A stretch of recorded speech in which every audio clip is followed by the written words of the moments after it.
international club. I've been a fan of it, and they always disappoint. You can't trust England. That's the takeaway. Can't trust England. Yeah. Don't trust them. You see what happened to the Native Americans.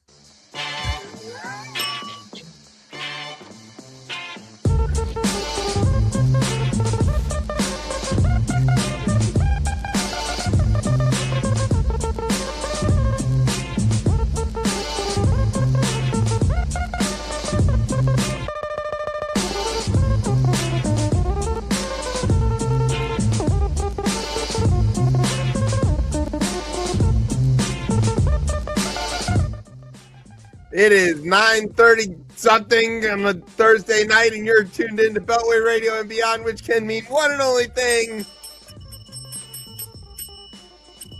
This is Chip Chat. Welcome to Chip Chat, everybody. I'm Chip. Who are you, Tez? You just told him, buddy. Yeah. You can't trust England. Can't trust England. Nah. That's all right. They did it exactly the way Brian drew it up, and yeah. Yeah. Sorry, buddy. I already talked sports, earlier this week. You got it out of your system. And now I don't have anything. You don't have any comment on your native land being bounced from the World Cup, and also your adopted native land being bounced from the World Cup. Yeah, I don't have nothing for any I don't have my thoughts. I provided my thoughts in the beginning of the show. So when you start listening to the show, we've given all the thoughts that are necessary on that. I don't know, clearly the Argentina, they've been doing that the whole World Cup, right? It's not like that. Cape Verde, Yeah, except that. Yeah, which now it makes you think oh wow, yeah. England's as good as Cape Verde. That's a very nice thing to say about England. Oh, I don't know. It's just heartening. You think, and I thought Pickford just missed it. He missed on the It was close. That first, if he had moved, when they showed it in slow motion, it's he misses it by just a fraction. He was a split second late moving. In both goals. Yeah, I guess both, yeah. In both goals, I don't blame Jordy for either of them, especially the second one where there was just no chance on that cross. And that's a perfect header. I mean, that's the kind of stuff you draw up in a textbook. Yeah.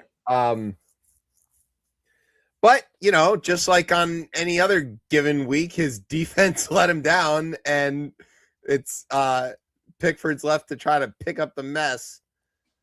I'm proud of him. He did well. All the former Evertonians also did fairly well. John Stones got hurt, but did pretty well. Tony Gordon did pretty well.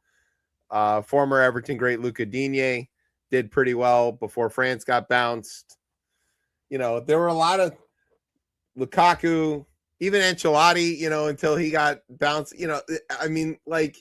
There's a lot of formers. Yeah, we did well in helping other teams. That's just all right. So anyway, that's sports. That's really Brian's show. Anyway, we don't do that here the way that Brian does. You should go listen to his show. It's called No Filter Sports. Sometimes he has Tez on it. Yeah, I was on He'll be on this Saturday. There you go. So you should tune in if you feel like you like Chip Chat, but you want more of it without Chip. Sometimes that's your way to get it. Sometimes I'm also on No Filter Sports ruining that show too. So it's up to you how you want to balance that. Just such an easier show to do. Yes. Hour and a half. It's sports. I literally just allowed Brian to go off on LeBron for 25 minutes. That's all. Yeah, I bet there were kids on his lawn too. And Caitlin, don't forget Caitlin too. Oh God, yes, yeah. All right, tune in so you can get that, but we won't give it away here. We do have a special show. This is a special edition. Yes, this is a special edition. Actually, we have finally. This is the real special edition, guys. Oh, this is the real special edition. The real special edition. So this week it's been stupid hot out, which is great because we're going to talk to the founder of Capital Weather, Mr. Jason Samenow. He's going to be joining us, and we're going to ask him about why it's stupid hot, and we're going to also ask him if he can turn things down a little. I don't know how that works, so maybe he does. I don't know. I tried. Enough. For reasons unexplained to me in Hebrew school, we don't actually control the weather. I was pretty sure. Enough. But yeah. Okay. Don't give the internet anything. All right. Don't give it anything. Trayon, if you're listening. Also, we're gonna have headlines. There's Iran updates, maybe. That guy who thinks he's president is currently counter-programming us. Yeah. Everything I heard is he's coming to tell us again that he won the 2020 election, and this time it's China. Oh, it's China this time. Cool. Yeah. Yeah, he was after Muskegon, Michigan lately. So, maybe all right. Yeah, I don't know. For the 6 people out here listening to this, if something crazy happens and he's like sending things like troops into something, like into towns across America, let us know. But I feel like my phone. Otherwise, we're not paying a lot of attention to it. Also, if he comes from Michigan, I think he's going to be pretty sad because there's either not what he's expecting waiting for him or nothing. There's a lot of nothing in Michigan. That's kind of what we do there. Yeah. Anyway, so we're gonna do headlines and Iran updates and international news, some domestic news. We are gonna have Tez talk about mergers and acquisitions, which is gonna be riveting radio. I can promise you that. Go down to 5 listeners. There's nothing like listening to amateur economics. Yeah, right. We're so good at it. Yeah. All right. So good at the amateur part. Yeah, so good Not at the so amateur good at the part. economics part. I'm at least the son of an economist. Yeah, you're so I can fake it. Yeah, you can fake it. I have some of the language. I can discuss negative growth and or whatever else dumb econ words there are. Okay, you have a word? It's I have a word. Okay. Oh, now you threw me off. Sorry. Oh yeah. Also, we're not here next week, so you got a break. Yeah. Yes. Tez only likes this show when he doesn't have to be on it. I love this show. I like Thursdays sometimes too. I sometimes enjoy Thursdays. What a uh-oh, breaking news already. We got the first break. Yeah, that's the break. We're going to the break. Right after this, I just caught because the Trump speech is done. So you're cool. Good.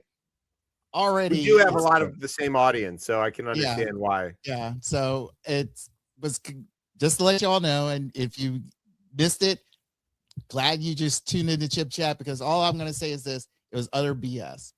That's it. We're shocked. Just within the first 30 seconds, it's utter BS. Give me a good quotable something. I want something out of it. Oh, quotable? Oh no. Do that after the break. Yeah, after the break. Yeah. So we need to do our word and we need to go to the break so that we can then talk to our guest who is interesting and fun and cool and not us. So yeah. All right. I have my word. All right. Do you have your word? Yes, I said yes. Okay. Brian I'm trying did the to breaking. I'm ready. Okay, then we had breaking news. Fine. Okay, let's do it. All right. So sit back, grab some Hydrosphere. It's summertime. You're listening to the best show, the only show, Chip Chat on Beltway Radio and beyond. Sweeps. Street Ball.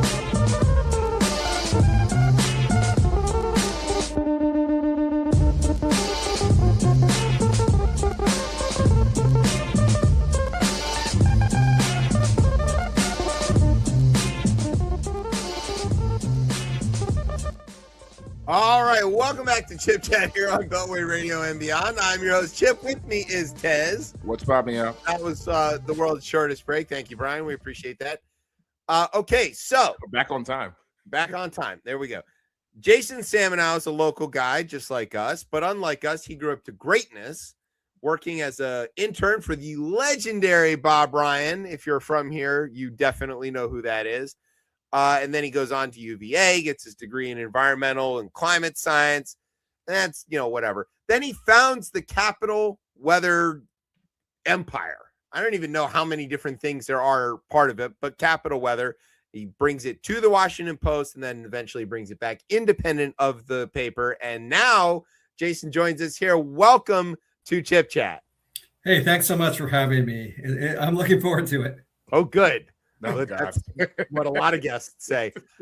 Okay, so 10 minutes. no, we do have some real questions we want to ask you. Yeah. So we want to. The first thing is, tell us what it's like being a young weather nerd and where that passion comes from. And I'm going to caveat this by saying all of the people that we have talked to or that I know in my real life who are meteorology people have always been that. There's that, like, I've got friends who I've known since we were like 6 or 7 and they were into weather then, and then they grew up to work for the Weather Service or whatever. So where does that passion come from and what's that like?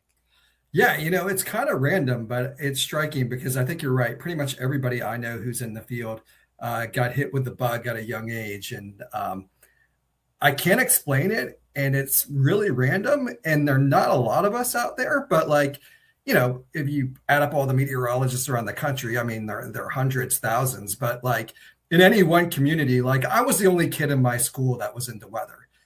Elementary school, middle school, high school, I was the only one. There was no weather club. I didn't have fellow weather geeks that I could share my passion with. And I mean, that's pretty much the case with most people I know.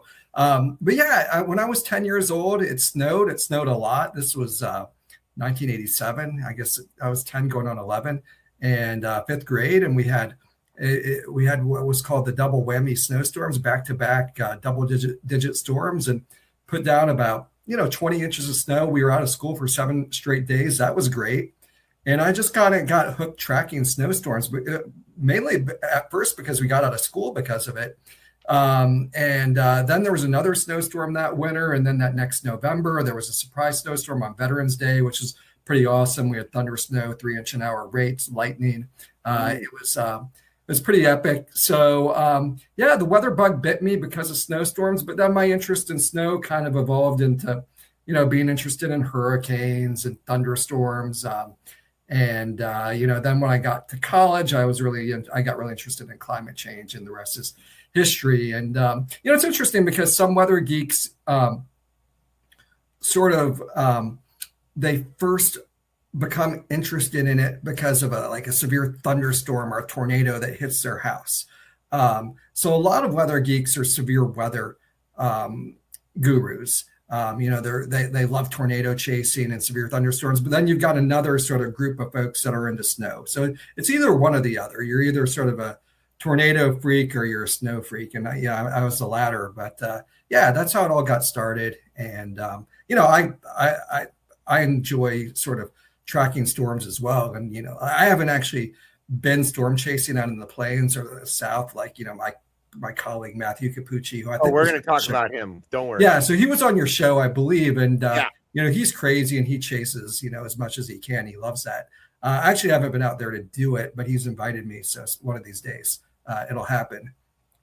I remember that storm in 87. It was before we moved to the house that my parents live in now, and there's these photos of me. I was much young. Well, I was like 4 or 5. There's these photos of me with the snow. They cut the pathway out to the sidewalk, and the snow on either side of me is as tall as me. And, it was a lot of snow that I definitely remember. I don't think I had school yet, so I wasn't really keen on that. Is it true that if you put ice cubes under your pillow or whatever, you get to have snow, it gets out of school, or what? How does that work? Yeah, I mean, that's what they like to say. I mean, there are all these various superstitions, wear your pajamas inside out, stuff like that. Yeah, Get up at 4 a.m. and flip on WTOP to listen and see if your school is. Yeah, those were the days, because it Those was were the like, days. these days, of course, they make the decisions the night before now. So they've Yeah. taken away all the suspense. It used to be all this drama, whether you be going to school or not. But now they're making these decisions proactively, which is probably a good idea, because then people can plan around it. And, Okay, well, the morning. The let morning's me not get chaos. off on a tangent here, and I'm going to need your official weather opinion on this. I am a parent in County Fairfax, and let me tell you, ever since I can tell you when this happened. You're going to probably tell me about why this is I'm crazy and this is wrong and all this stuff. But back in I think it was 2015, I want to say. Yeah, we had already moved here. So I think it was 2015. There was an event where a lot of times when we get snow here in DC, it starts overnight, right? And then it builds up, and then so it's obvious by the next morning that okay, the roads are either passable or not. But in this case, the snow event started at 5 a.m. or maybe 6 a.m. It was late for a snow start, and all of the surrounding jurisdictions, except for Fairfax, had called a 2-hour delay in advance. Yeah. And they were prepared, right? But Fairfax was nah, we're gonna run the buses, right? And so then it snowed, and it snowed a bit more than they, I guess, had expected or whatever. And they put their buses on the road, which then gummed up the works for the plows and all of the work that they were doing. And if and the snow was over by 9 o'clock. It was not a long snow event. It was about 2 inches. It was a manageable snow event. But Fairfax had their buses on the road, which messed up the stuff for the plows, and it snarled everything on Fairfax's side of the Beltway, which ended up causing a massive citywide gridlock. Yeah. And nothing moved for hours and hours and hours until after lunchtime. They finally got everything kind of cleared up. And by then the roads were totally dry. There was not any snow, but it was dry. Yeah. And I think Fairfax learned the opposite lesson from this, and they got so super gun shy that we have had snow called off for possible rain. It didn't even rain anywhere. Yeah, I can remember a couple of those. Yeah, for sure. Okay, yeah, so is that right? That. Do I have that recollection right? Yeah, no, there was definitely an event where they opened on time, and the snow kind of boomed a little bit. I think, maybe we were calling for a dusting to a couple of inches, and it was more toward the couple of inches, and it fell fast at exactly the wrong time. Yeah, and it created chaos. And so they've now sort of learned their lesson from that and err on the side of caution. And yeah, there have been a couple of events where, maybe the forecast was, well, it might be an up 10 inches of snow, or it might be rain, and they're calling off school anyways. They don't care. Yeah. So my kids never go to school. They went something like 2 months without one full week of school. And it was crazy. Well, that was this last winter. Yeah. Yeah. It was nuts. And I'm, I still have to go to work and everything like that. It's not fair. I know that's not what this show's about, but I'm like, what a rant that you just go on. Hey, I got a weather expert here. I'm going to use that opportunity. Your name's on the show. I get it. Slamming County Fairfax. All right. So you mentioned him, Matt Capucci. We had him on the show years ago. I think actually this is before Tez was even on the show. We're back in the studio at this time, and I remember that we gave him some weather related beer. I think it was one of the flying dog ones. I don't remember which one it was, but anyway, and Matthew Capucci started forecasting weather when he was 3 months old or whatever, so he was barely old enough to drink. He's ridiculous. He's a force. He's a freak, but he's immensely talented, incredibly. It's interesting because there are different degrees of weather geekdom, and he's off the charts, right? Like if I'm like run of the mill weather geek, he's like, like at another level for me. So, but it's the good. LeBron Yeah, of weather. I like the passion. So we gave him this weather-related beer, whatever it was. I can't remember. So what is your favorite weather-related food or drink? Oh my gosh. I don't think I've ever had the pleasure of sampling any weather-related cuisine or Well, have you ever or had beverage. a dark and stormy, for example? Pardon me? A dark and stormy, right? That's a good drink. Yeah. I'm trying to think of like other weather-related drinks. Sea Yeah, breeze. okay. There's a sea breeze. It's not a good drink. Don't get that. But that is the sort of weather-related. I don't know. I think there's a beer called Tidal Wave that I had once. Oh, there's Kona Big Wave. I guess that kind of counts, right? But all right. So you don't have an answer to this? I don't have an answer. No, I mean, like, I'm sorry, I'm boring on that one. Is it fair to say this is just too good a question for you to be able to possibly come up with an answer? Yeah, you stumped me this time. There you go. See, that's what I wanted to. Okay, that's all he wanted. So what we do really want to talk about is how the story of how Capital Weather moved from being Capital Weather and then became part of the Washington Post for a long time, and then we'll talk about the second half of that story. But tell us about how you created Capital Weather and then how it got I don't know, absorbed, merged with whatever. I don't even know what the word is. So there's there's a whole history there. When I got out of graduate school, I couldn't decide whether I wanted to take a job in weather forecasting or climate change because I was kind of torn between those two areas. And I sort of had academic background in both. And I ended up taking a job at the EPA working on climate change to start my career. But I wanted to you chose a different job because I don't think that job exists at all. It doesn't. It's really sad. It's really sad because like the office that I used to work in has been completely dissolved and pretty much nobody's left. It's awful, to be honest. Like there was a whole office. Yeah, there was a whole office of atmospheric programs, a climate change division, all wiped out. In the last few years, last couple. Sounds like we'll be wiped out soon too, since we're getting rid of by the climate.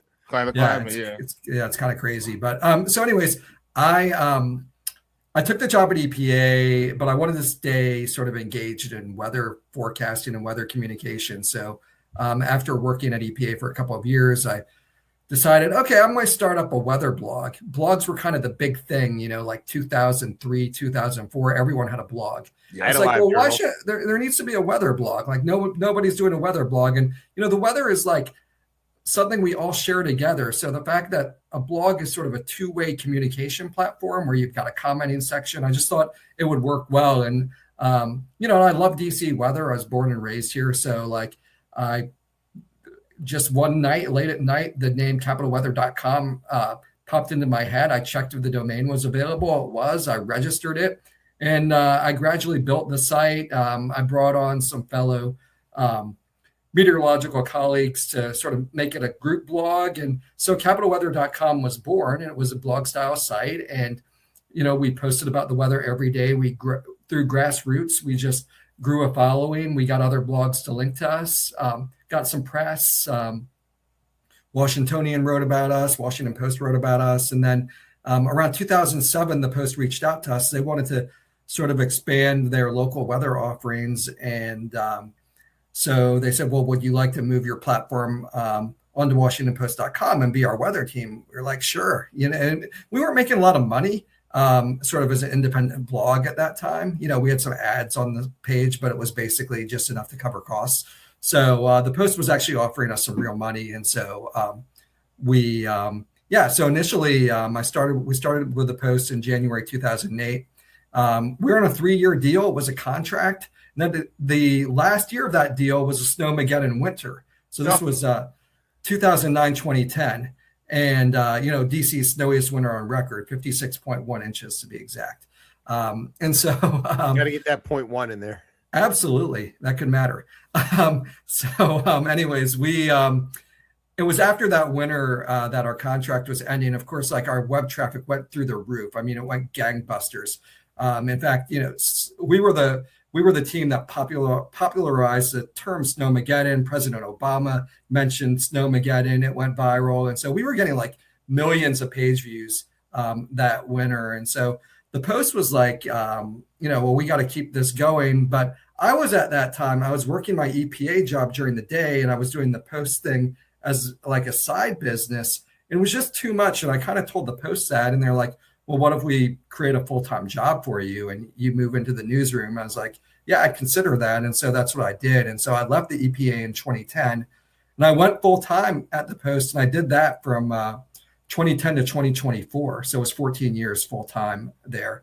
And I actually hired Matthew Capucci. He was one of my on my team.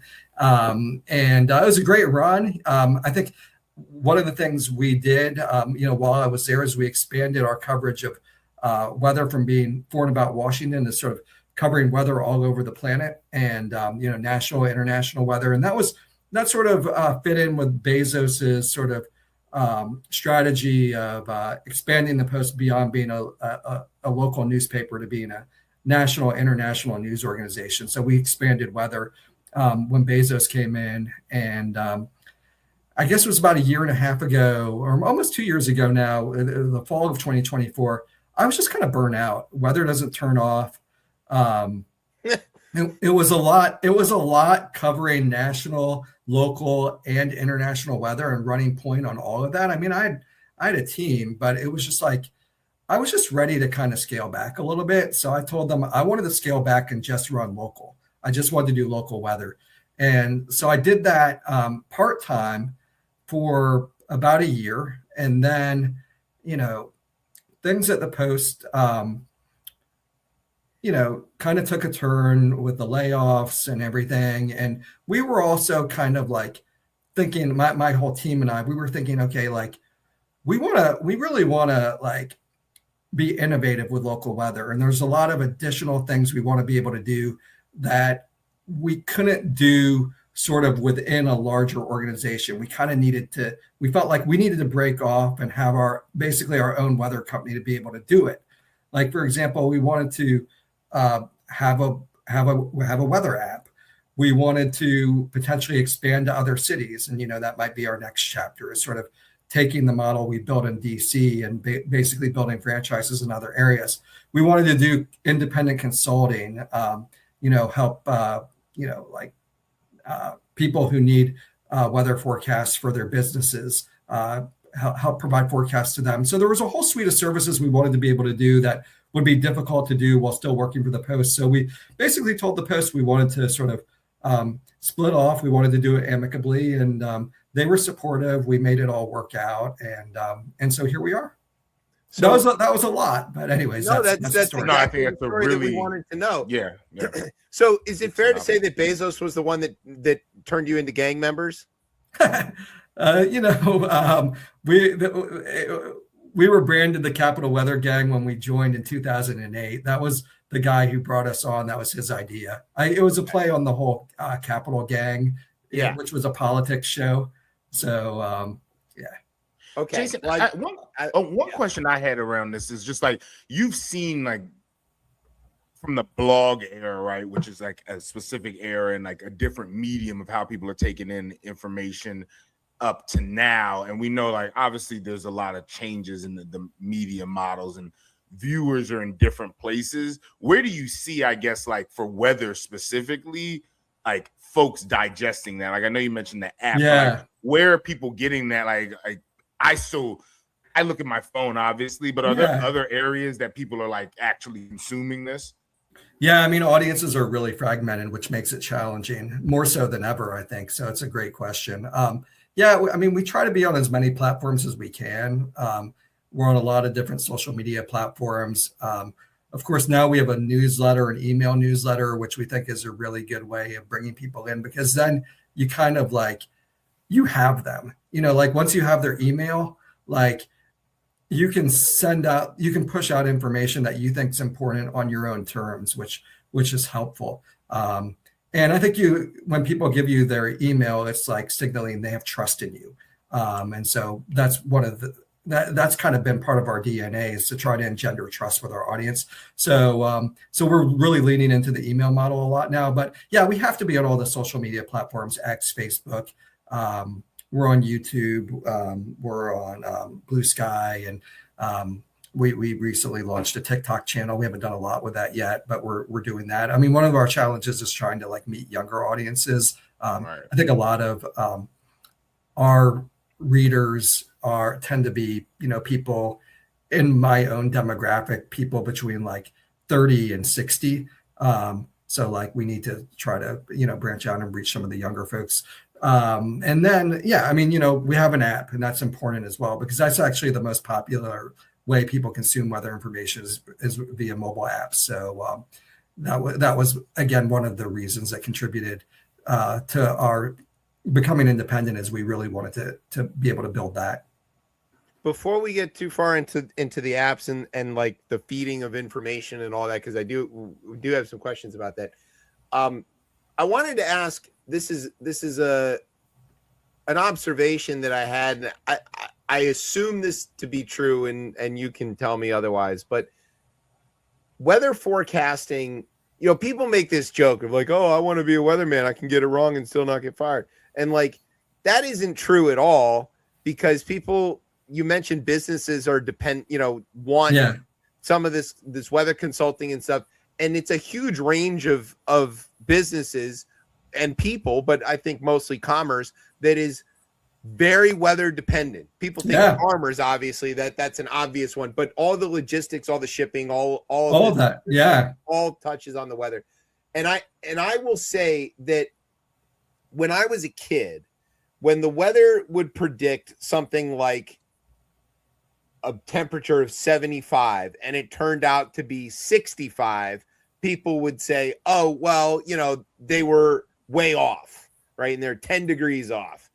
And now the weather will predict 75 and it'll be 73. And people will be like, see, those guys don't know what they're talking about. And it's because the prediction models and the computer modeling has gotten so good. Yeah. And it has made you weather folks so much more accurate than you were even 30 years ago.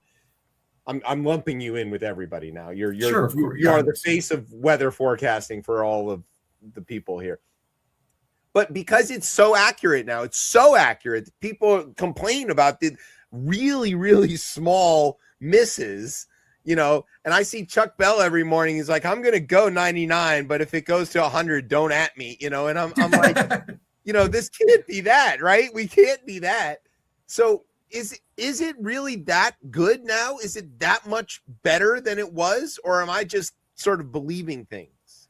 It's pretty good. I mean, it's gotten a lot better since when we were growing up, and we just have so many tools in the toolbox now. I mean, we have tons of models, and of course we've got now this whole new generation of AI models, which are pretty good too. And so, what if they make it up?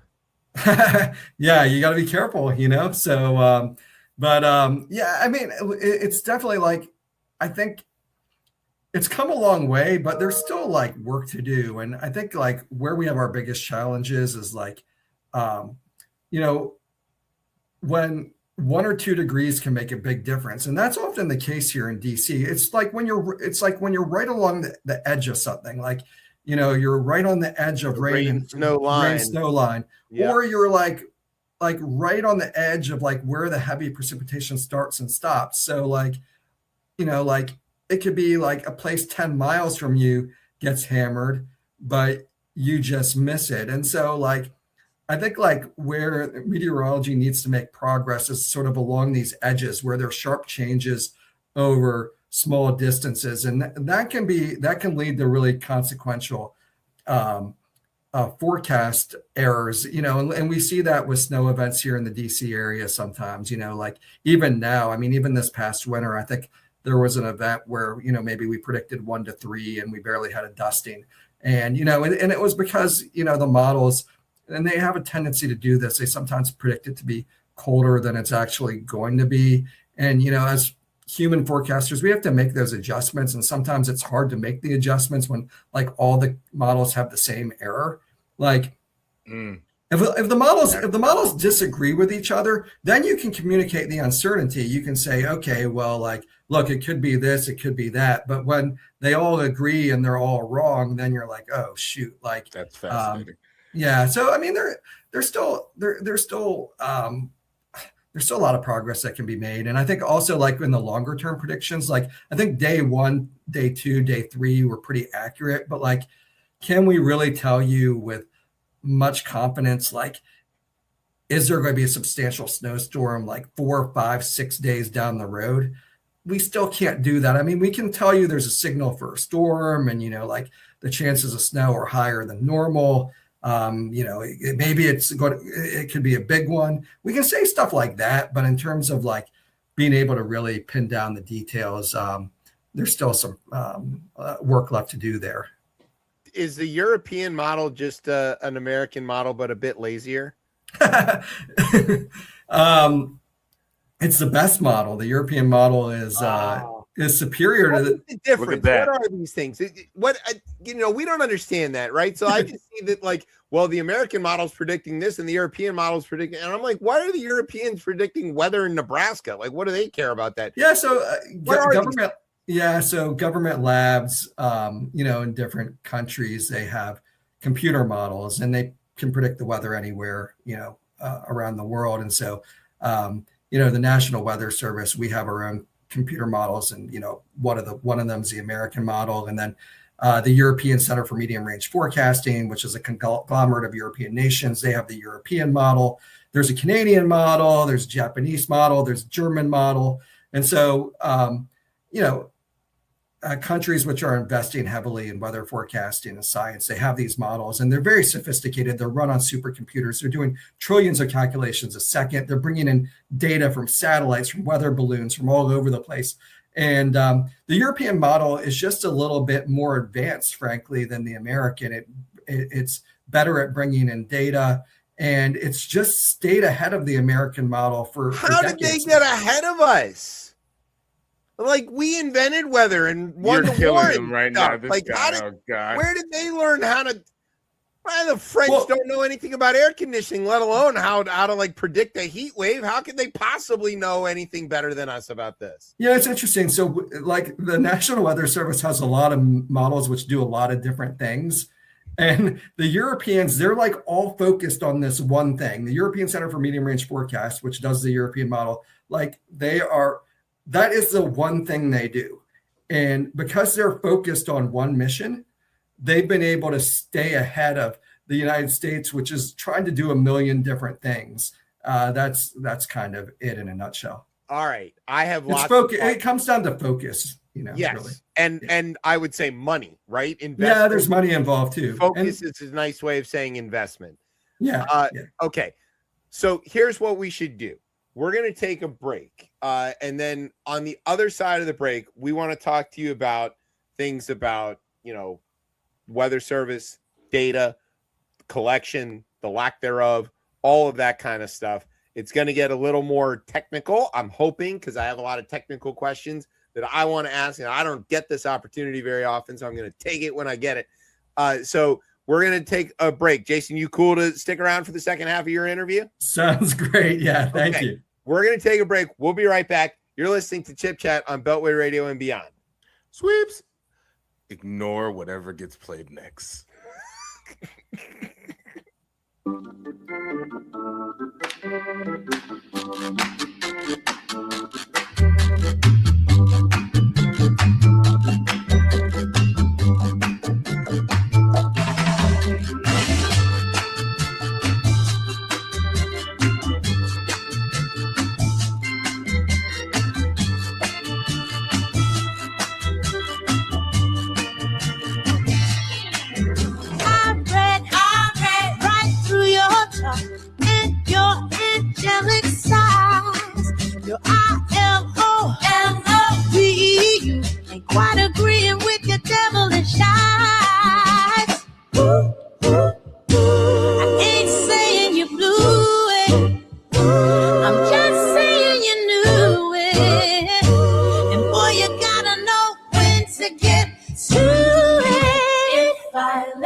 I let you.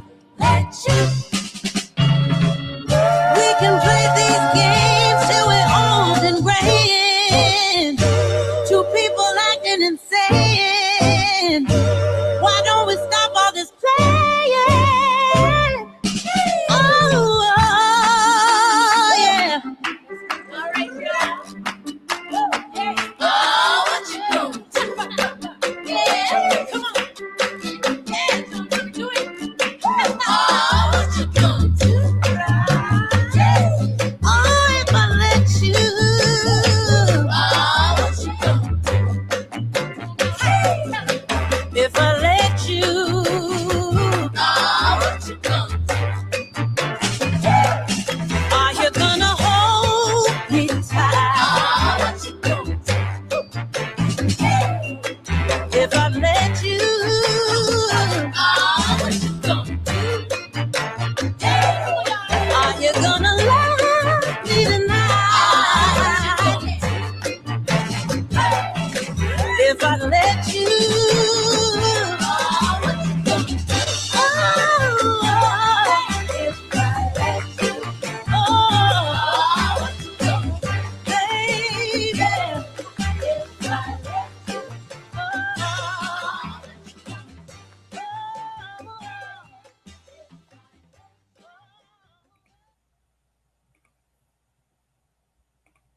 All right, welcome back to Chip Chat here on Beltway Radio and beyond. I'm your host, Chip. With me is Tez. What's popping up? Hanging out with us is the man behind CapitalWeather.com and so many other things. Jason Samenow is here. How's it Hi. going, guys? There Good to you be go. back after the break. Yes, it's it's fake radio, so you have to say stuff so people can hear it. All right. So first thing is I'm going to the beach next week and I want to make sure that I'm going to have a good time. So what's the weather for, and where do DC kids go to the beach? We go to Delaware, we go to Rehoboth. So what's the weather in Rehoboth going to be like next week? The heat that we've been seeing this week will be long gone. So that's the good news. It won't be Good.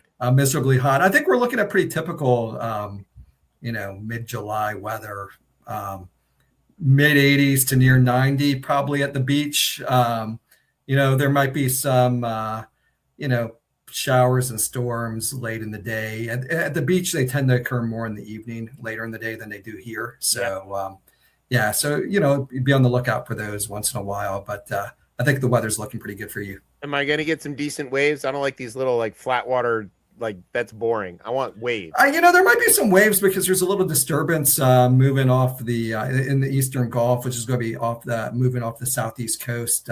Slight chance it might. The Hurricane Center was giving it like a 20% chance of developing into a tropical system, so that might kick up a bit of surf next week. So All right. I'm not expecting huge breakers or anything like that, but there could be a little surf.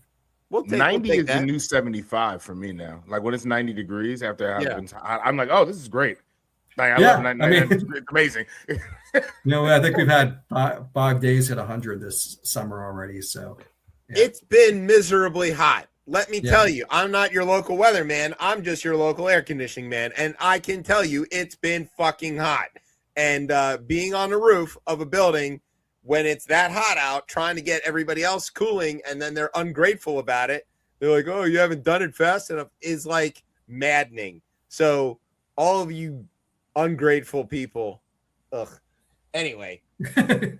Okay. So weather's serious business. We've seen it cause major damage. Of course, it kills people. It does all kinds of things. It's a really big deal.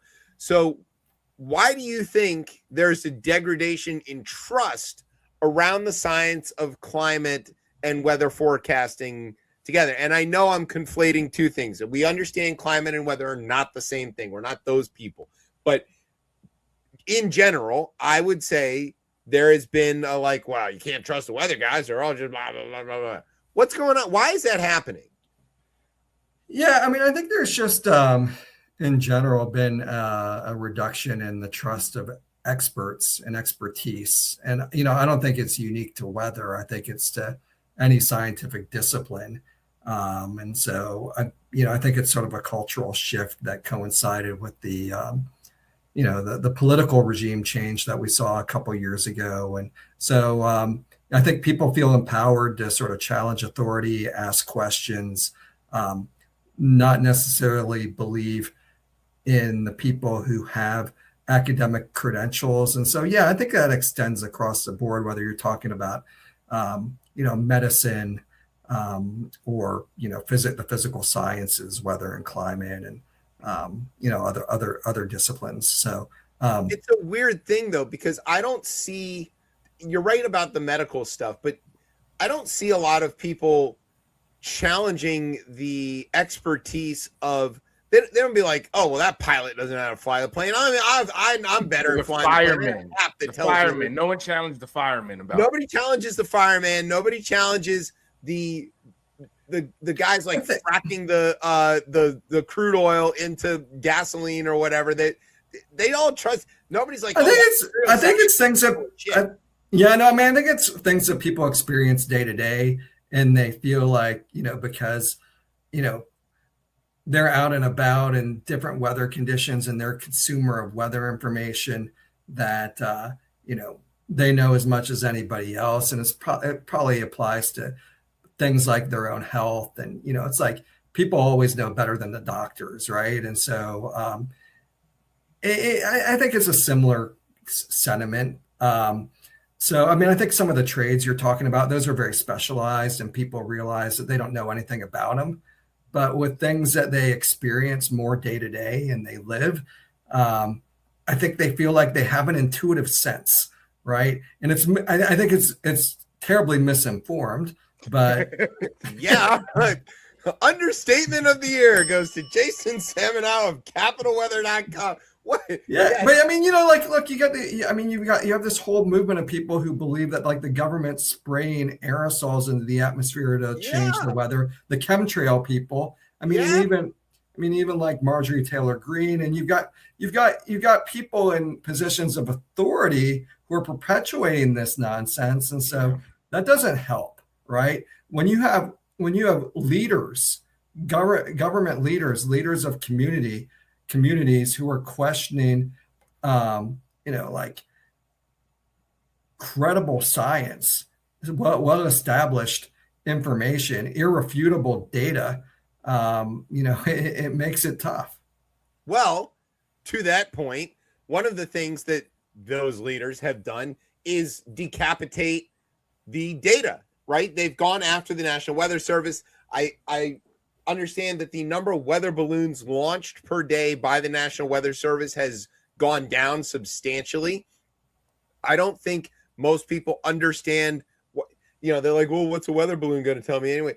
Like, can you explain briefly why we need consistent, what are we getting from the weather balloons that we can't get from a satellite and all of that stuff? And why do we need so many launches? Can we do without, or what is that impacting? Yeah, so I mean, like the weather balloon data is really important for the models. I mean, it is true. It's just one data sort, and weather satellites, provide a lot of important data for weather models as well. But there have been experiments which have shown that the weather balloons are actually one of the more important data sources. So, there are questions rightly being asked about like, okay, well, what's the impact of the fact that some of the weather balloon operations have been changed. Some of them have been reduced. And there have been cases where they're doing them at different times than they used to. And so meteorologists are like asking the Weather Service, well, can you like the Weather Service's official line is like, well, there's not a real impact. We haven't seen any impact in the models. And they're saying that like, they have all these redundant sources of information that can sort of take the place of weather balloons. But like the question, clearly not. I think the question that a lot of meteorologists have is like, can you prove that to us? Like, like show us an experiment that shows us that like there's been no impact, because until you prove that, like we're going to keep asking these questions, because there have been some high profile forecast misses on severe weather days that happened this spring, where there were not just this spring. Look, like right now there's flooding in hill country in Texas right now along the Guadalupe River which is exactly the same river that flooded last year and Yeah. killed all those kids at that camp. Camp Mystic. That forecast was poorly handled. And there, I don't know, you probably know better about this than I do, but the reports I read did mention that there was staffing reductions along the Weather Service forecasting in those areas where that information would have been critical to be able to get enough data to crunch the numbers, to be able to warn people farther enough in advance that, hey, you got to get out of there. This is a risky environment. And I don't care who these people are that tell me, look, some 19-year-old who calls himself Big Balls is not going to be able to prove to me that the weather balloon data is somehow insignificant when there's dead kids as a result of the lack of that data. Yeah. So, I mean, I think like with that, in that case, like one of the things that happened because of Doge is you had like, people laid off at the Weather Service, right? And you've also had a lot of attrition because people have retired and the Weather Service has been slow to sort of backfill those slots. And so when you lose that experience, the connections that some of these veteran meteorologists had, with emergency officials and emergency management, that critical connection is lost, so that when there is a really significant weather event about to occur, like that important communication from the forecast office to the emergency manager may not happen as effectively. And so there were questions about, with that flood in Texas last year in Camp Mystic, like whether the reductions in staff at that Weather Service office reduced the amount of outreach that the office did with emergency officials ahead of that event, which might have helped, raise the alarm a little bit more. One question I have is about people say, oh, well, I don't watch the weather or I don't read Capital Weather or look at the paper. I look at my app as if it's getting data from some other place. But all of those apps are, whether it's AccuWeather, whether it's Weather Channel, whether it's Google, whatever, they're all funneling Weather Service data, right? They're all getting the same information. I mean, some of them use different models, or they sort of they put more emphasis on one model versus another model. A lot of them do use Weather Service data, but some of them also, bring in some of the different computer models we were just talking about, and sort of run routines on them to sort of prioritize certain things. But like, here's my thing about the apps, which is that there's not a human typically providing quality control. And so the apps will just give you one answer. They'll just give you one icon, and they won't explain to you when a forecast is complicated, like what the range of possibilities is. Like your Apple weather app might tell you like, oh, it's going to snow 14 inches, 6 days from now. Whereas in reality, a professional meteorologist would tell you, oh, that might have like a 5% chance of happening. Right. But the Apple app is just like picking out for you what one model is telling you, and it has like a really low likelihood of happening. So like you're just getting like a number in isolation with no context. And so like you need a real person to provide the context to help explain a forecast to you when it matters. Like it's sunny and 80, an app is fine, right? Sure. On a day when, like there's maybe a 30% chance of a thunderstorm, hit or miss thunderstorm, it's probably okay. But like when the weather's potentially dangerous, when there might be flash flooding, when there might be tornadoes, when snow or ice is in the forecast, you really need a person to sort of explain to you, okay, not only, like what are the range of possibilities, but like, when is this going to start? When is this going to be worst? When will you have the all clear? And, icons on an app aren't going to do that for you. So people can really add value, and that's what we're trying to lean into. One of the things that I noticed, it also helps to know the area that you're discussing. And as you mentioned, like things are in ranges, right? They're not specific this is going to be exactly this much rain or this much snow. But also when you hear a forecaster say things like there will be more rain in certain areas, or you could get snow at higher elevations, or low-lying areas may be susceptible to flooding, and name those specific locations. If you're in Huntington, if you're in Old Town, Alexandria, watch out, you're going to experience flooding.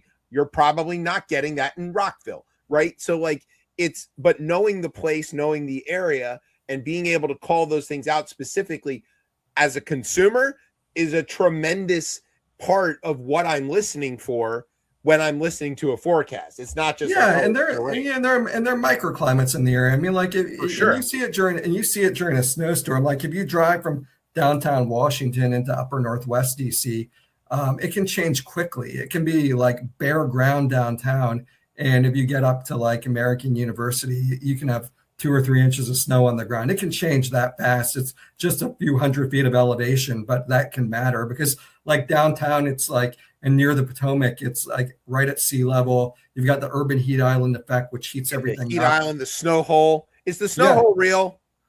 I mean, I think the snow hole just sort of refers to the fact that like it's hard for it to get snow to stick downtown a lot of times just because of that heat island effect. So it may snow, but it may not accumulate that well down there. I mean, sometimes, it's funny because, like just because of prevailing storm tracks, places to the north of DC will get hit and places to the south of DC will get hit. And some people refer to that as a snow hole. I mean, there are different ways the snow hole can manifest itself, whether it's because of the heat island effect or whether it's because of the storm track. But the heat island thing's for real. I think that's the most obvious explanation for it, and the way that it affects everything. Even the convection of the air above the heat island can. I think it's also just fun to say snow hole. All right.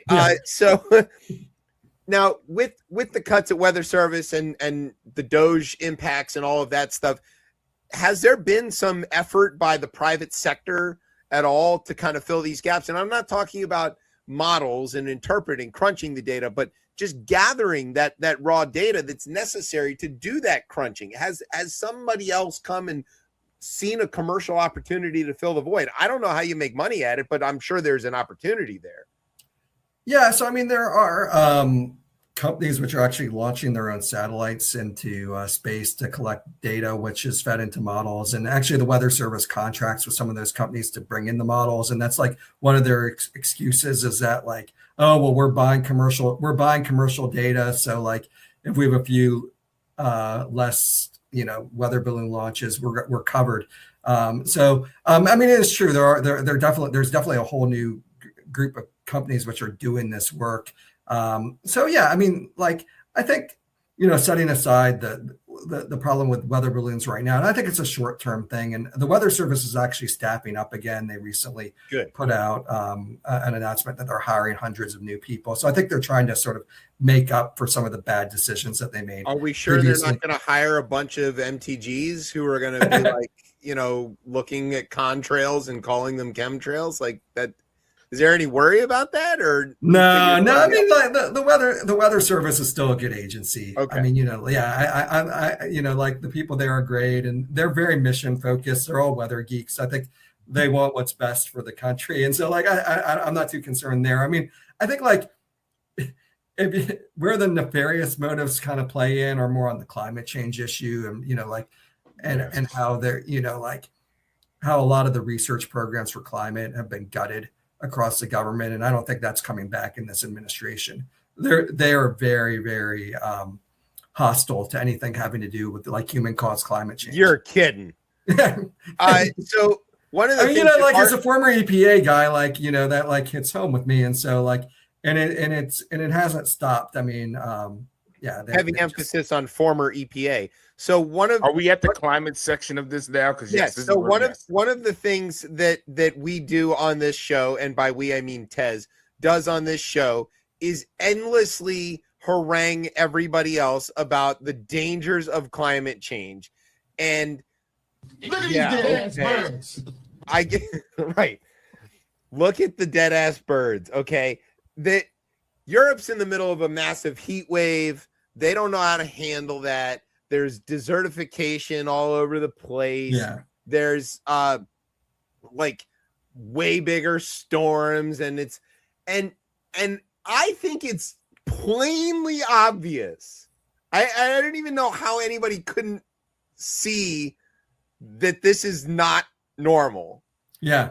So we want to talk about that. We want to talk about, Yeah, well, let me point to a few explain things. the climate change thing and why it leads to more wildfires, why it's leading to bigger hurricane. What is going on there? Yeah, so I mean, basically, when you add these heat trapping gases into the atmosphere, it's like basically putting the atmosphere on steroids. So if you think about like the steroid era in baseball, right, when like Bonds was hitting like 70 was amazing. Okay, yeah, home runs, right? It's kind of like the atmosphere is on steroids now, so it's like doing everything it used to do, just like in a more intense way. So it's like the heat waves are bigger now. They're longer lasting. They're more intense. They're more frequent. The heavy downpours are more intense. So you get these like, deluges, which are just insane. And, and I want to point to something which is happening right now, which to me is troublesome, which is these like fires in Canada, which erupt and spread, at breakneck speeds, and all this smoke, which is now pouring into the Great Lakes in the eastern United States. I mean, DC has code red air quality alert tomorrow because of smoke pollution. And like, we didn't have this when I was growing up. Do you ever remember there being like smoke in DC in the 80s and 90s? Never. Like, never. Now, and I this didn't even know Canada had fire. Like, I had assumed that they borrowed fire from us. Like, who knew that Canada had forest fires? Yeah. So like in 2023, June 2023, like the skies basically turned like, it looked like Mars crazy here, right? Yeah, I remember. It was, it looked like everything was kind of orange, hazy, and apocalyptic. It looked apocalyptic. I think we covered that on the show, actually. We said so we're going to have a day. We may have a day like that tomorrow. So it's like this morning. I was driving in, and the sun was bright red. It looked like Tatooine. Yeah. I was like, this can't be normal. Yeah, so like the fact that we're seeing this happen more often and it didn't happen a lot before, I mean, I think this is a symptom of climate change, because what climate change does is by intensifying the heat, it dries things out. So when you do get a fire, the fire spreads more rapidly and you get more smoke, and then the smoke comes downwind, and, like we're dealing with, pollution here and bad air. So, so there's that, which is happening now. Of course, you mentioned the European heat wave. I saw an article in Reuters the other day that estimates of like 10,000 excess deaths in Europe because of that heat wave. And I mean, like earlier this week, I think like Montana got up to like 115 degrees, its highest temperature ever. It was like 100. It was like 109 in Salt Lake City, its highest temperature on record. So like, there's not going to be crazy stuff in about 5 minutes. That's like a real problem. Yeah. So okay. Yeah, I mean, you just look at the heat waves are just they're becoming more intense, and that has impacts for a lot of different reasons.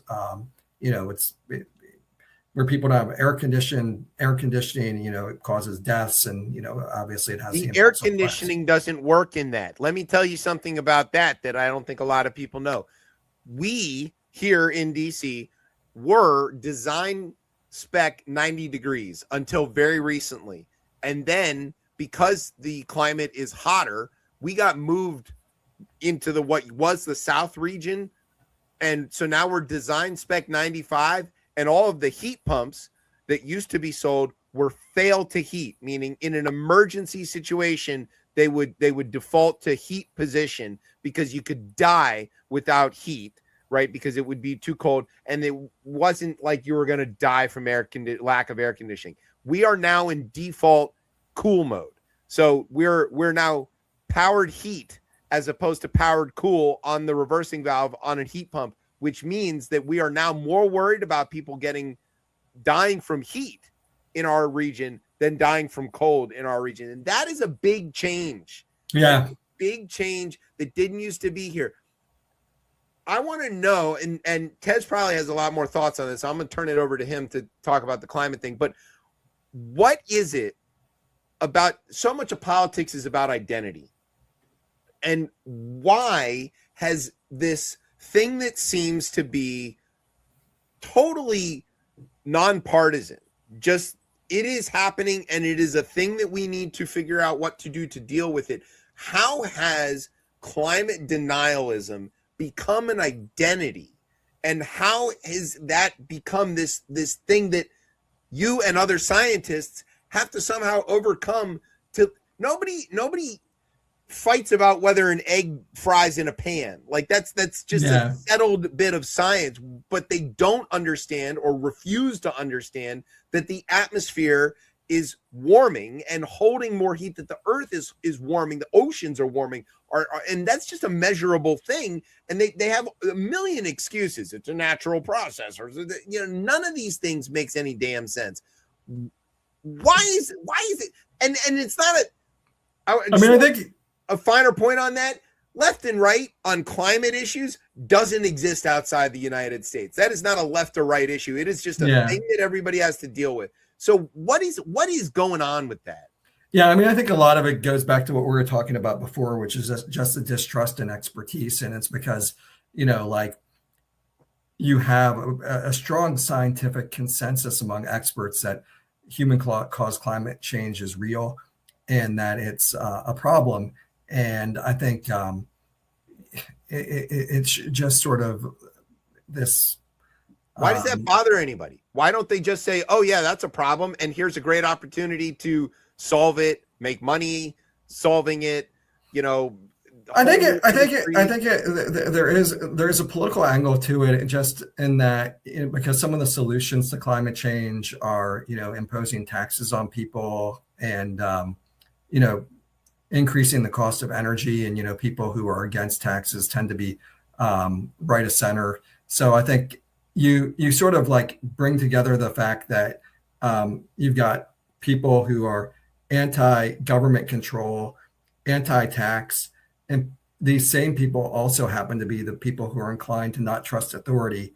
It all comes together. And I think there's a third element too, which is that in the spirit of fairness, there have been some politicians and some environmental groups which have sensationalized climate change science a little bit. Like, I think over dramatized certain projections, maybe overstated how much we know, maybe sort of framed it as this doom or gloom issue, and that, we're all going to die if we don't do something if we don't bring emissions down to zero by 2030. And there's some hyperbole there. And I think some of it is also sort of a backlash against that hyperbole. So there have been some less than ideal players on the other side of the issue, which have, I think, stretched the truth a little bit, or maybe it might not be intentional. It's just because they're so passionate about it that they kind of latch on to the most sort of extreme predictions, which maybe, aren't terribly likely. And so some of that can backfire. So I do think that's why it's important that when you communicate about an issue as complicated as climate change, that you do so responsibly, that you don't sensationalize it, you don't overstate it. It's not, there are people who talk about an uninhabitable Earth and we only have 10 years. And, you have prominent politicians who say this stuff. And the reality is that it's kind of a risk management issue. It's the more it warms, the more difficult it's going to be to sort of adapt to the changes, the more costly it's going to be. It's not that we're all going to die. It's just going to mean more suffering. It's going to be more expensive to deal with. It means that there are going to be more impacts on the natural world, and meaning, more species going extinct. But it doesn't mean we can't live with it. It's just going to be more unpleasant to live with. And so I think you have to kind of resist the urge to go overboard. And I think, because I do think that can backfire a little bit, because clearly we're seeing it play out in front of our own eyes. The truth is bad enough, right? Yeah. You don't need to exaggerate it. And, you can look at some of the predictions that Al Gore made, 20 or 30 years ago. And and that's what, the opponents of climate change action do. They cherry pick, predictions that were over the top from prominent people. And so that's why you want to make sure you're communicating responsibly and, sticking with the mainstream stuff and not sort of getting letting things got out of hand. Yeah, Tez. I guess the question is like, I get the balanced approach of this, but it is clear that like there's an inaction that's there, and where is the I'm all for the middle ground, but I guess to your point, it's like if you scare people, maybe they just become so apathetic that they don't actually do anything, or they don't. Yeah, it can be paralyzing. Yeah, right. Yeah. So you want to. So like, I think if you give people sort of things to be hopeful about, if you tell people like, look, this is a problem, but there are solutions out there. There are things we can do, and the more we do, the better off we're going to be. Not, we're all going to die if we don't do anything. So how long do we have until Florida is gone? Yeah, it's going to be hundreds of years. I mean, okay. Yeah, I mean, and it's, and it wouldn't all be gone, but yeah, I mean, look, if you had a catastrophic loss of the West Antarctic ice sheet or Greenland, I mean, that could raise sea levels, multiple feet. But it's not quite this isn't going to happen overnight. So no, I saw the movie. It happens like overnight, and then they have to burn all the day after tomorrow. That's right. Yeah. Jason, one question I had around this, because I'm reading, I wouldn't say it's a doom and gloom book, but it's just kind of like, it's this book, Planet Aqua, just like how, like, rethinking our relationship with water on this planet. And like, I guess the whole like theme is really like, as the climate has been more temperate over, I guess was like the last 10,000 years, like since the last ice age, we've figured out ways of like stop being like nomadic. We don't move as much. We're like sedentary. We control, we sequester water. We've used it for dams and electricities. And the idea is that like that is obviously caused some issues that we have now, and that going forward, we might want to look at that differently. Does that make sense? Is that like I look at something like the Hoover Dam, like how long is that going to continuously be in operation based on like the dropping of like the levels of water in the Colorado River? Like, do we have to look like, does that make sense? Like I guess have we disrupted the water cycle? Oh yeah, absolutely. Yeah. I mean, for sure. I mean, like the challenges the Colorado River Basin that's dealing with it is well documented. And I think like water supply is a big issue in the West, and when droughts occur, they tend to be more intense now. And again, it's just because when it's hotter, you intensify the water cycle. So if it's hot and dry, the land surface dries out quickly, which makes drought worse, and it kind of feeds on itself. And so droughts are getting more intense, and heavy rain events are getting more. It's like in California, it's feast or famine. They go from flood to drought, like every so many years. And so, I mean, and it's expensive to adapt to these changes, which happen really fast. So, I mean, that's one of the reasons we need to do something, because like the cost of inaction is a lot more than doing nothing. I think that the cost thing is like a really important thing that you bring up, because working in facilities, infrastructure, and things like that, one of the things that I am constantly running up against is we've got aging stuff, for example, where I work, that we have to do something about, or it will kill somebody or cause a building to collapse or cause a major calamity that is way more expensive than fixing this thing in the first place. But even the cost of fixing it is so high that people just are like unwilling to touch it. It's the cost of managing the built environment is vastly more than what people are willing to pay.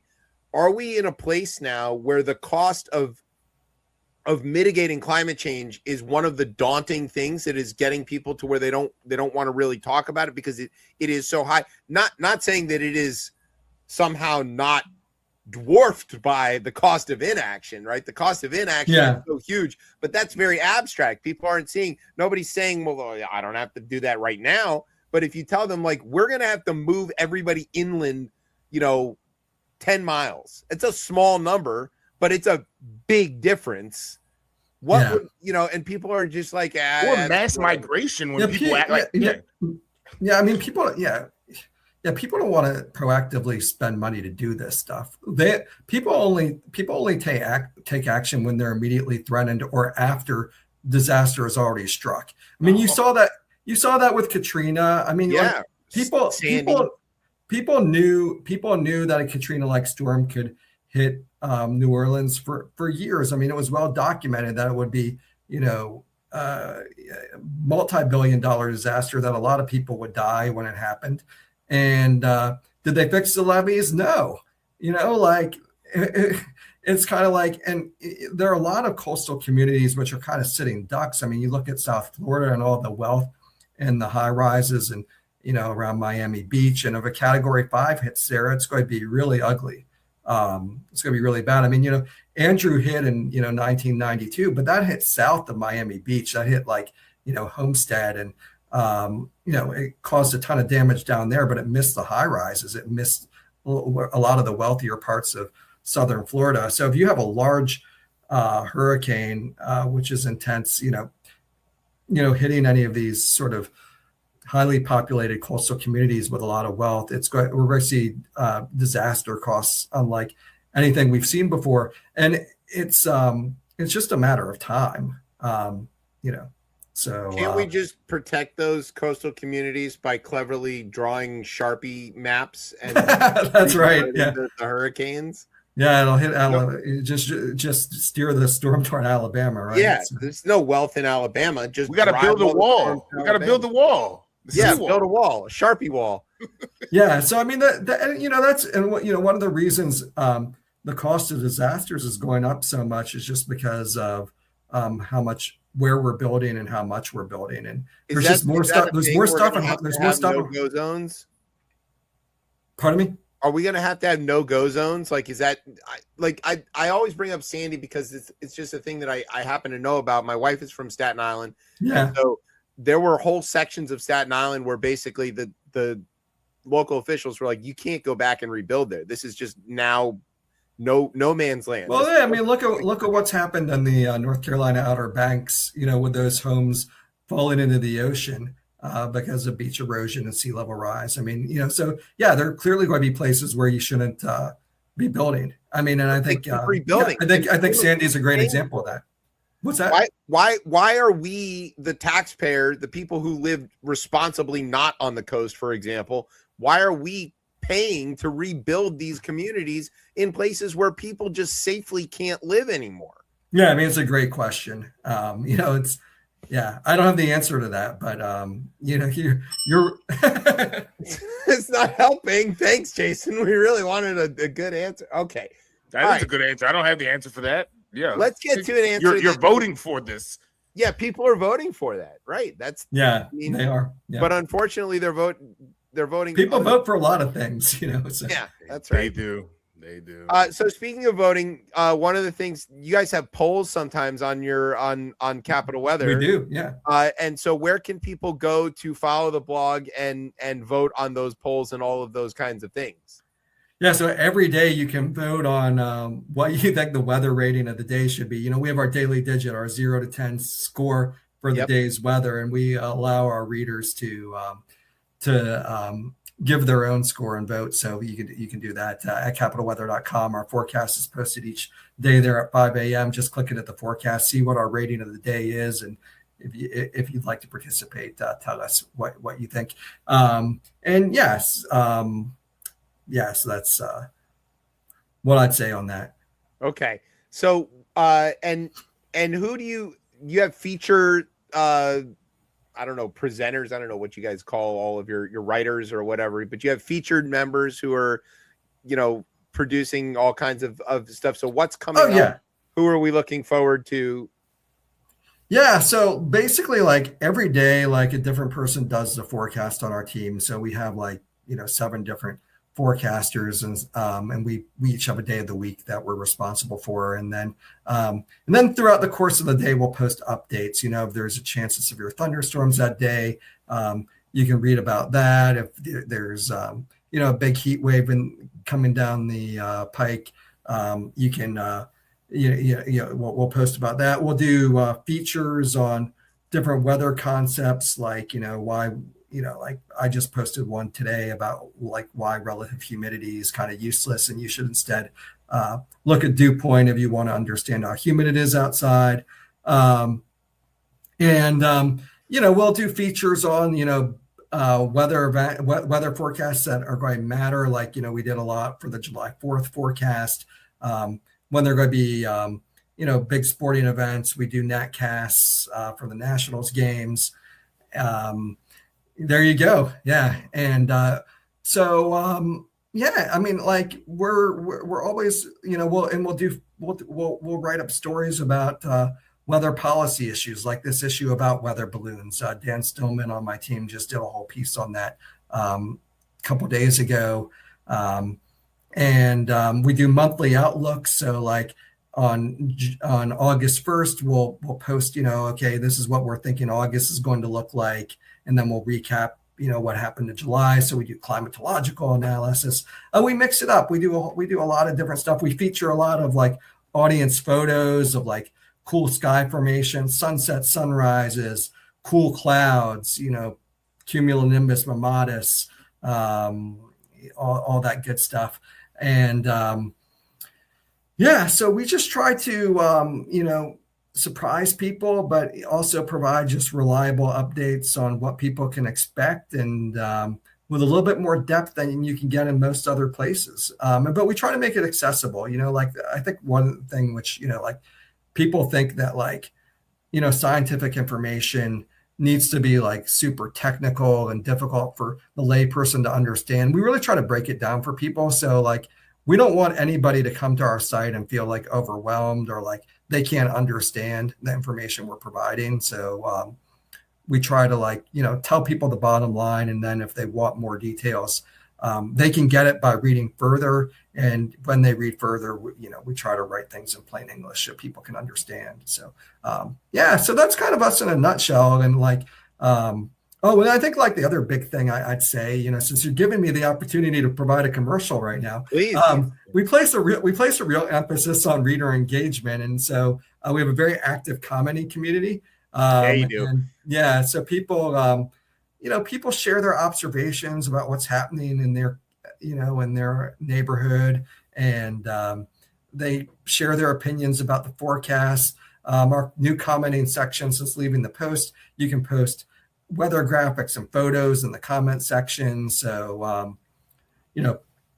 people can share their photos that way, and they can ask questions to us. And we try to, we scan the comment section every day, and we try to be as responsive as we can to questions that people have, because like, it's really useful for us for weather to be a two-way conversation, because like when there are big storms, we benefit from like knowing what's happening. It's like the ground truth. So like we're providing a forecast, and then we know whether our forecast is playing out the way we expected if we're getting observations from people all across the area, from Vienna, from Olney, from Fort Washington, or wherever it may be. So the two-way aspect and the reader engagement is really important to us, and so we always really stress that part. So go look at capitalweather.com. You can join in and download the app. Yeah, I've been a Capital Weather fan for basically since you guys were. I think maybe I first saw it in the like Post Express a million years ago, and then that's right. Then I was like, oh, this is great. So and it is in plain English. It's a much, in my opinion, much easier way to engage with the weather. It's less. It can get technical when you want it to be, right. But and if you want the data, it's usually there. But it's also like written for normal people. So that's really good. Can I pitch you an idea for the Capital? This is not about me. I know Tez is like, oh, he's going to try to. First of all, yes. Do you need guest bloggers? We want to write about weather. Do I need guest bloggers? Yeah. That's a no. The silence was no. Yeah. Can we write fake weather columns, and then you can? Oh yeah, of course. Yeah, sure. All right, we're going to do that. So I have a friend. Her name is Kate, and she does amateur weather stuff. She has her Twitter handle is like Weather by Kate or whatever. But there's this one particular data point that she and I might be the only two people who are super interested in. And I'm going to pitch you this data point as something, I don't know how useful it is or what you're going to do with it, but here it is. Are you ready? Yeah. It is, when is the water from the tap drinkably cold? And what? How's that a weather-related question? Well, it's a temperature-related question, ground temperature related. So, and right, like it gets warmer. This is right. I share your skepticism on this. Flag on the play. This is flag on the play. This is not a freaking no, because okay. So here's what happened.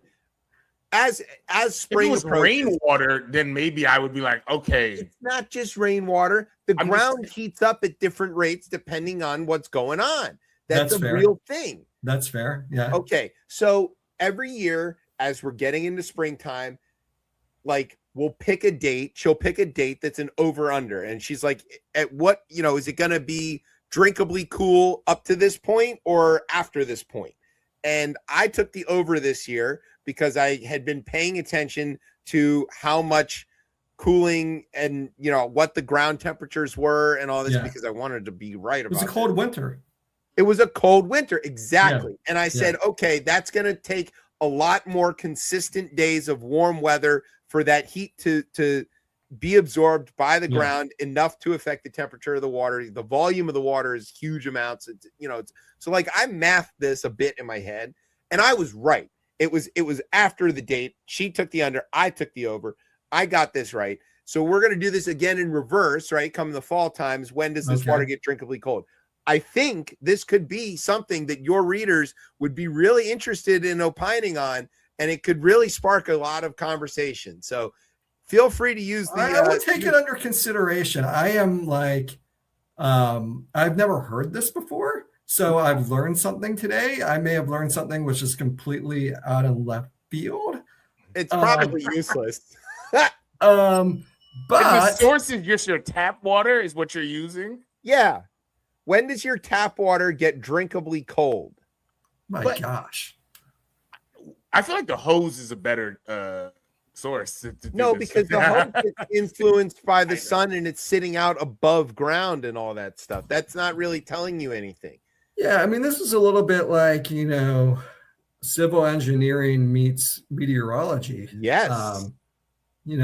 Which is really exciting stuff for me and one other person at least. Yeah. All right.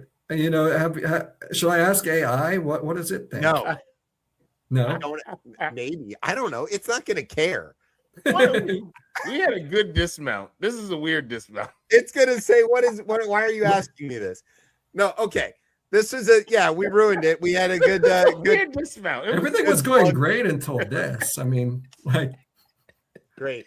Once again, I've ruined ChipChat. Should be amazing. You ruined it. No. All right, fine. I care about this. I'm pitching. No. It's interesting. Now I have to look into it. He's going to care now, and he's going to notice. Here's what's going to happen. You're going to say this water though. I'm ignorant to this. Cold water on my tap there when it's down on cold you're saying is just completely dictated. There's nothing controlling that in my house besides No, that's city water coming straight up to your tap. So cold water is whatever temperature the pipe is underground. Yes. Okay. And there is a point at which the ground temperature is low enough that water comes out drinkably cold, that you don't need to add ice or refrigerate it to the point where you'd want to drink it. And predicting when that is, obviously there's other factors like how deep is your water service line, what it's made cold right now with no ice. I think even but there's a difference. Okay. And it. And now that you're aware of this data point, you're never going to be able to not have it. So it's going to be sometime in like November, okay? Maybe about middle to late November. It's going to start to feel cold again. Yeah, you're going to fill up a glass and you're going to be like, "Oh, this is already cold." Okay. Chip was right. This is a thing I care about. And Chip then you're going to write a blog post about it. And you're going to say, "Look, I was on this stupid show with this stupid." It's going to get 1 million page views. It's going to go viral. We'll make a TikTok video. There you go. Yeah. Yeah. Because everybody else is And going then to you'll realize absorb ChipChat the same way you post. I'm just saying, you know, Not gonna happen. Let me tell you be that. ready for it. All right, fine. Jason, one more time, where can everybody read your stuff and follow you and all that kind of thing? They can get you on the social capitalweather.com. We're on Twitter at Capital Weather, Facebook.com/Capital Weather, Capital Weather at Blue Sky. So one thing we didn't talk about, I'll just mention really quickly, is we do have membership tiers. So there's like, Yes, good to talk. Yes, please. Yeah, the funding. really, how do we fund this? Yeah, so just really quick. So we have a free tier. And if you just sign up for the free tier, you'll get our forecast sent to your inbox each morning, and you can comment on the articles on our site. So basically, it gets you registration, access to basic stuff. We've got a couple of pay tiers. We have a basically an $8 a month or $75 a year Friends tier, and that gets you access to our weekly insider newsletter, which is kind of our own in-depth insights on the weather that's happening in DC and elsewhere. And we also have a weekly insider chat in which we have basically a chat, an online chat session with our friend subscribers. And then we have one higher tier, which is our founder or sustainer tier, and that's $150 a year. So that's for the people who are really into it. But that gets you an ads-free experience on our website. It gets you all the stuff you get under the Friends, the insider chat, the insider newsletter, and it also gets you some swag and quarterly video call, where you get to talk to us. So yeah. So anyways, different levels, and we appreciate all support, and even our free. We really appreciate even our free subscribers, because we have advertising on the site, and that's another line of revenue for us. So that helps sustain us and make this whole thing possible.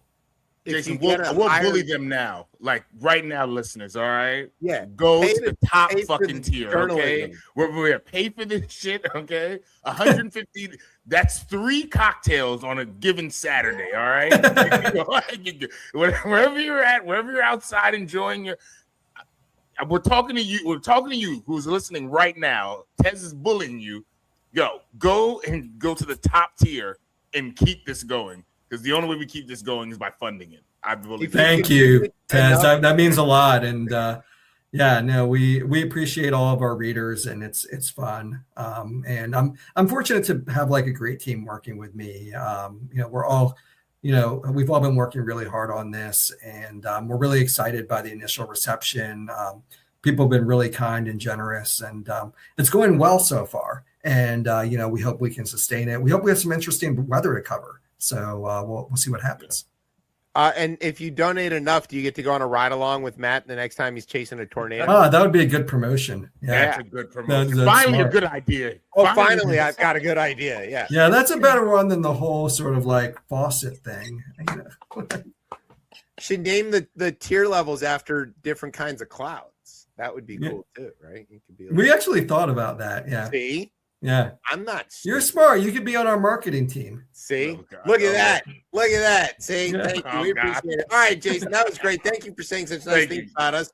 We really like that. That's our favorite part of the show. That's your favorite part. Okay. Right. Okay. Go to capitalweather.com. Please be a friend or higher level founding member. Founding level. Founder. Yes. You want to get in on the ground floor before they're too cool to talk to us. Yeah. Yep. Jason, will you come back in around the winter time to tell us what's going to happen with the snow and all that stuff? Yeah, it's going to be an interesting winter. We're looking at maybe our biggest El Nino on record, off the chart. So, it's totally a wild card as to like what this winter is going to look like. It could be epic, or it could be like a big fail, because like with all that, El Nino pumps a lot of heat into the system, so it can mean just like a lot of rain, but it also could mean some big storms. And so if there's just enough cold air, it can be really interesting. So all right, well, stay tuned. We'll be paying attention to that. I'm British. I love rain. if the Gulf Stream is about to shut off, can you tell us Oh, first? God, That yes. would be really good to know. We can't trust you then, Tess, if you're British. I know. Exactly true. I was Hey, listening guess to what? your opening comments about the World Cup. So Oh God, yeah. It's bad. If his family's about to freeze, If the in Gulf London, Stream cuts off, then yeah, everybody. yeah, North London right. is going to become the northern wasteland, yeah. uninhabitable. That's fine. Hey, we're scaring people again. You talk Bunch about of Gunners fans anyway. Nobody cares about them. All right, we're gonna take a break. Jason, thank you for hanging out. Thank with you. us. We Appreciate really it. That's appreciate fun. This is great. And we'll be hopefully we'll see you soon. Don't All right, forget I about that enjoyed it. rocket thing. It's cooler than you think after November. All right. fun. Take care. Thanks. We're sorry. All right, we're gonna take a break. That was Jason Staminow from CapitalWeather.com. We're Chip Chat from Beltway Radio. Whatever. We'll see you later. Bye. Faucet water.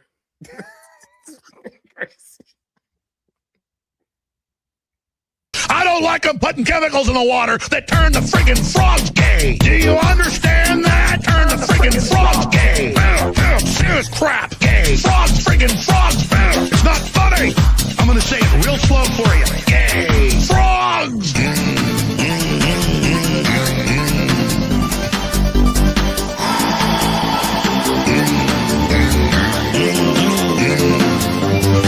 Won't you fight for your life? Gay. Frogs, friggin' frogs. I don't like a frog. Gay. Friggin' frogs. Frogs. Friggin' frog crap. Won't you fight the frogs? It's not funny. I'm gonna say it real slow for you. Frogs. Place point. All right, so we're back with our clip game. Yes. This is the chip clip game. Yes. And our game master Brian, our esteemed super producer, who won an award for that, didn't you, Brian? Yes, I did. I want a nice white belt. It's oh god, I didn't buy the belts. Take that up with the 420 guys. But yeah. So and we've got a score. All right. So on the Ip Clip Georgia score, you can see it's 1-1 after the first half. That's gonna be a random thing I say this year. The Ip Clip Georgia game. Ip Clip Georgia. All right. So and Wait, hold on. Then it just flipped back to clip game. That's funny as shit.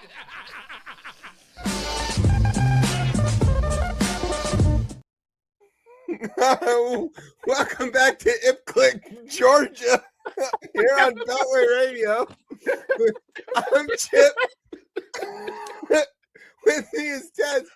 What my a roller God. coaster! Because coming off of the faucet and then the water with the gay frogs and then Ip Clip Georgia is just something. This show has actually gotten better. Oh man. As I That's watch the that classic with the Alex Jones thing. Oh shit! I forgot my plug. Sorry, I'm laughing at this. This isn't funny. Frog crap.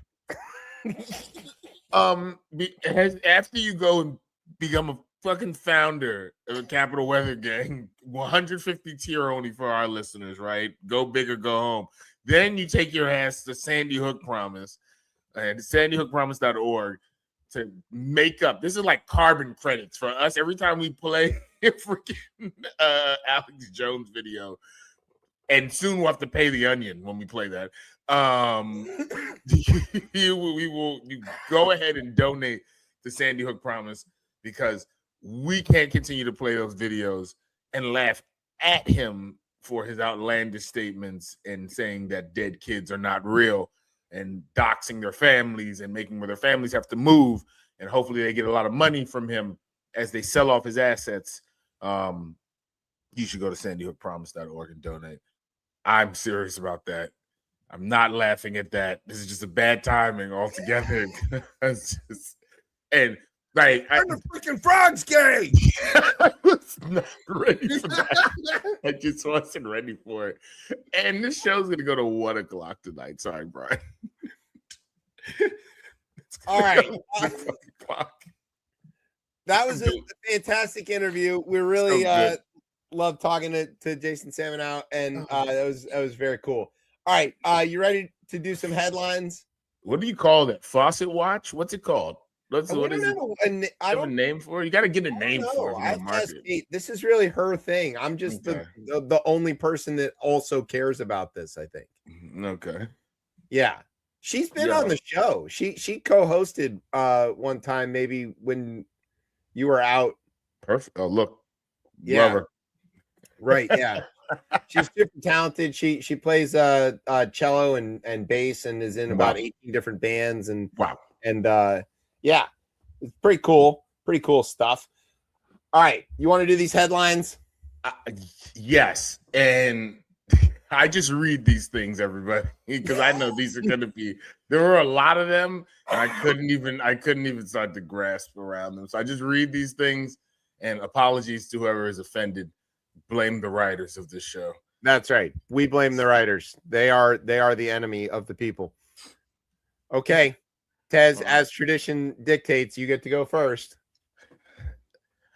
All right. Lindsey Graham has died, giving him a chance to see his old friend John McCain as Graham passes by heaven on his way to hell.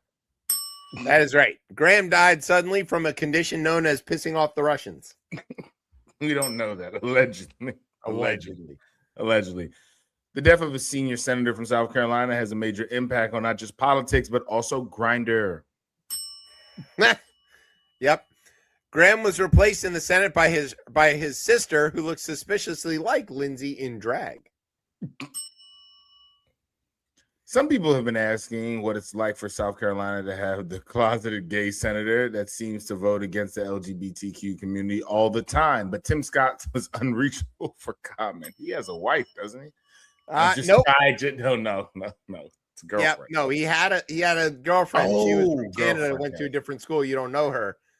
And then stop it now. That's true. Stop it. Go ahead. Yeah. Trump claimed that he had spoken to Lindsay just a few hours before his death and that they had discussed Iran and the Strait of Hormuz, but sources say Graham didn't like discussing straits at all. Over the course of a single day, that's bad. Over the course of a single day, Trump tweeted that he would change or charge ships for American protection transiting the strait, then later reversed that when he learned that his mafia buddies were already doing that. That is correct. Negotiations with Iran have taken a turn as Trump recently elevated his Iranian counterparts from scum to sleazebags in a series of rambling postings on social media. Cool. Oil prices jumped sharply as the two nations traded attacks with missiles and words, having an outsized impact on Diddy. I'm glad you got that one. With Lindsey Graham gone, attention is briefly turned away from Mitch McConnell, but the smell of his dead body brought everyone back. Good God. The soccer world turned their attention to the World Cup final as Spain faces off against their former colony, Argentina. Yes. Although I don't think FIFA cheated this time to get him that win. They won that one fair and square. I think so. Spain versus Argentina, a classic, just the way that FIFA drew it up. We're not saying FIFA is corrupt or tried to put their thumb on the scale or anything, but they did recently win a no-bid contract to resurface the reflecting pool. Yup. The reflecting pool is back in the news because after Trump had it drained again, it revealed that the real damage to the new liner was tire tracks from when Trump drove his motorcade on it. That's true. Right now. Yep, from the Post. The redneck White House has now got so many unfinished projects around it that Trump is taking helicopter flights from the ellipse. And when has anything bad happened when Trump launched something from the ellipse? That's a January 6th joke that Tez told. Pete Hegseth tweeted a video in which he explained that the Department of War was going to give testosterone treatment to service members, starting with himself, sponsored by Blue Chew. Months ago, you may remember that the military announced it would no longer support hormone therapy.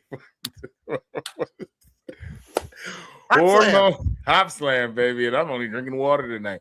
Hormone therapy for service members who needed it. So I guess they had some surplus stuff just sitting around. Yeah.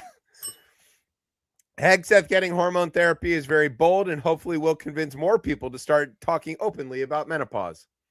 Okay, there you go. We do. Go SpaceX to stock. meno-start.com. The dash is for hot flash. There it is. There it is. There you go. SpaceX stock, which initially made Elon the first trillionaire, has fallen below the IPO pricing. So now you have time to hate Elon for all other obvious reasons. Yes. And in baseball, the American League won the All-Star game again, having no impact at all on the Dodgers' chances of winning the World Series again. Yeah, Yeah. that's it. There you go. Those are the headlines. All right, we're going to skip a break and let's go right to the international rundown. This is where we tell you about some stuff that's going on in the news outside of this country, believe it or not. If we were real newsmen, it would sound a little something like this. Go Blue. There you go. From Beltway Radio and beyond in Washington, D.C., I'm Emmy-nominated TV newsman and just bona fide sexual beast, J. Scott Smith. And this is the part of the show where I tell some stuff about well, maybe not me, but somebody else is going to tell some stuff about what's happening in the news. So what's going on in the news, fellas? Thanks, Jake. Check him out, Channel 4 in Detroit. That intro is so long, Tez has time to check his phone. No, it's breaking news. Oh, shit. What happened? We found, what is the mega diarrhea? How do you pronounce this? Is it cyclopsosaur? How do you say it? I don't know how to say it.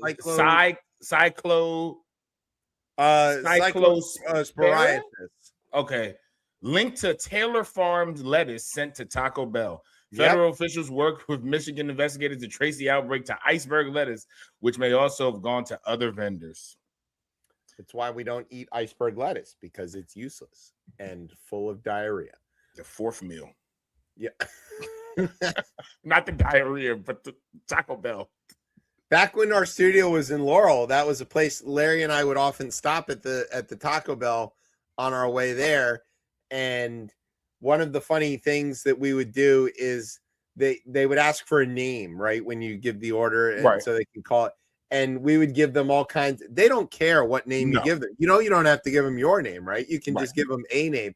So we would just come up with like all of these ridiculous names and then watch them struggle to say them and call them out. It was a lot of fun for us. All right, let's talk about Iran. Iran's a big country. It's in the Middle East. It's got 90 some odd million people in it, and it borders along it has a coast. It has two coasts, but it has one coast that is along a piece of the Persian Gulf. It's named after Persia, which is another way to say Iran. And part of that bit of coast is where the Strait of Hormuz is, which is a very funny name for a body of water, Strait of Hormuz.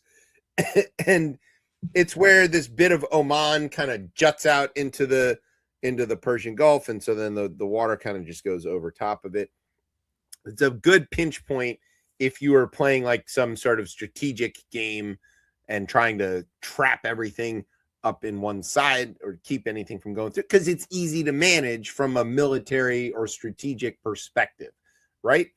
And for a very long time, everybody just assumed this meant that this is wide open. I mean, it's not wide open, but that it's a place that you got to navigate, but it's otherwise like this is just open water. Everybody transits through here.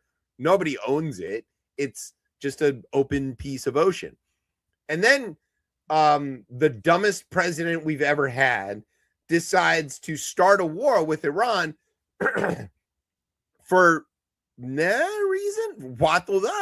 And yeah, the Iranians are like, fuck that noise. We're going to close this very, very small bit of previously for thousands of years open water. Right. And Trump's like, hey, wait a minute. I didn't think you could do that. And the Iranians were like, your own people told you that this was a possibility. We told them we were going to do this if you do anything. We told you that, remember? And he's going to be like, I don't remember anything. I have a perfect score. You should look at my cognitive test. I had an MRI. It's fantastic.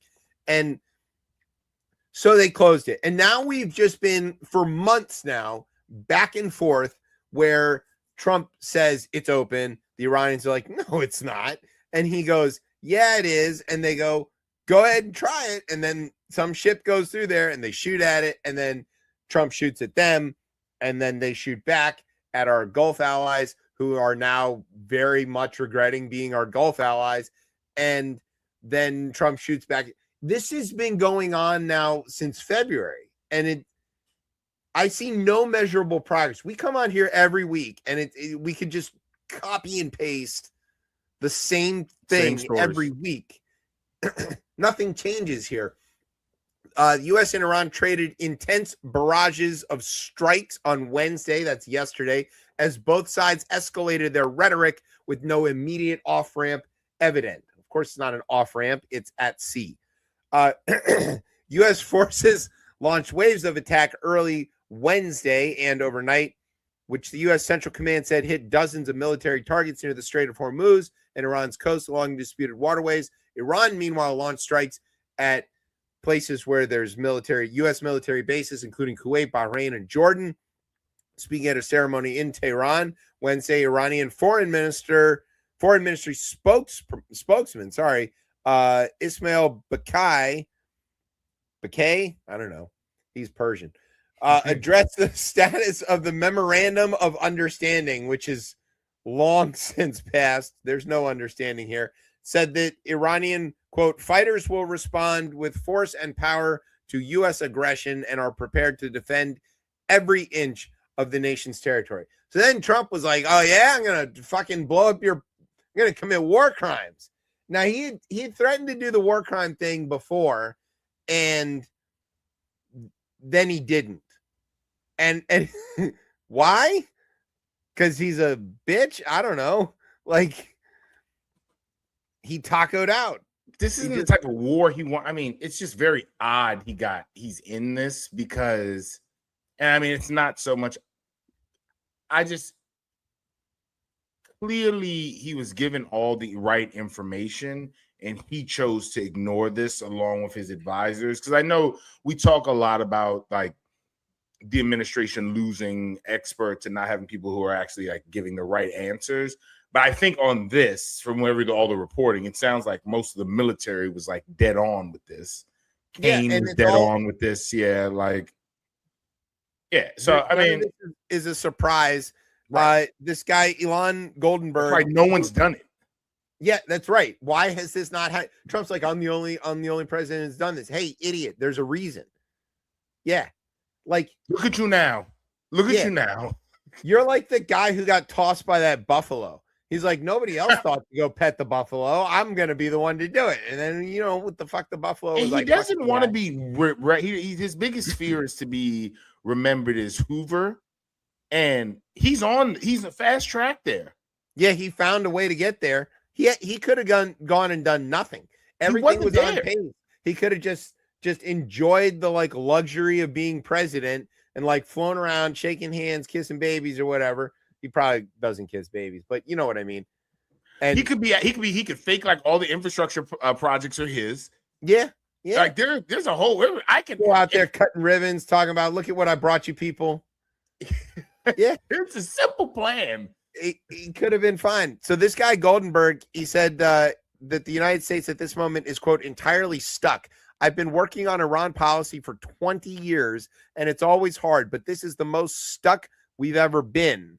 He said the Iranians have a tremendous amount of leverage that they didn't realize that they had before. Yep. They are determined to try to humiliate the United States and to try to get the best deal possible in order to send a message. I don't know if they didn't notice it before, but they certainly never had an American president who was stupid enough to not notice it. You know, right.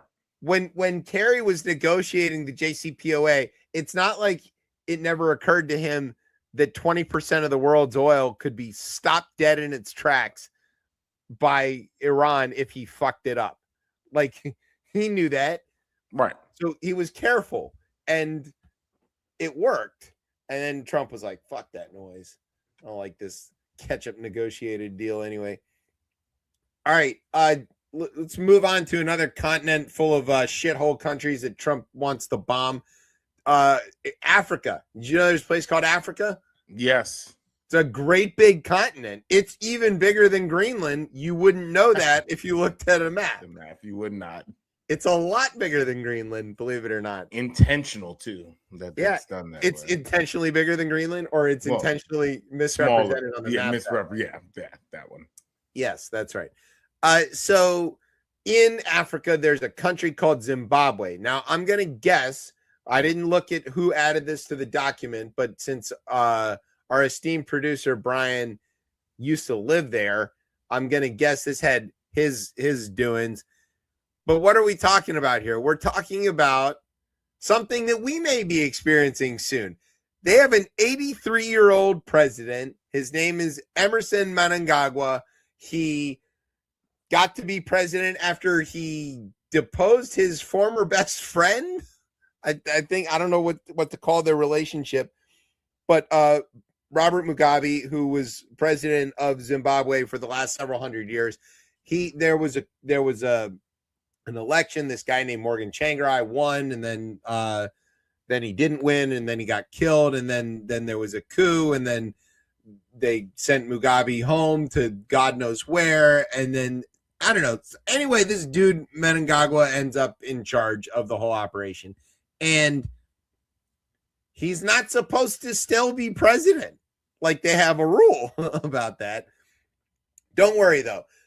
President Emerson Mnangagwa has signed into law a constitutional amendment that abolishes direct presidential elections, postponed the next vote, and extended his tenure, according to government notice issued on Tuesday, despite strong opposition from critics.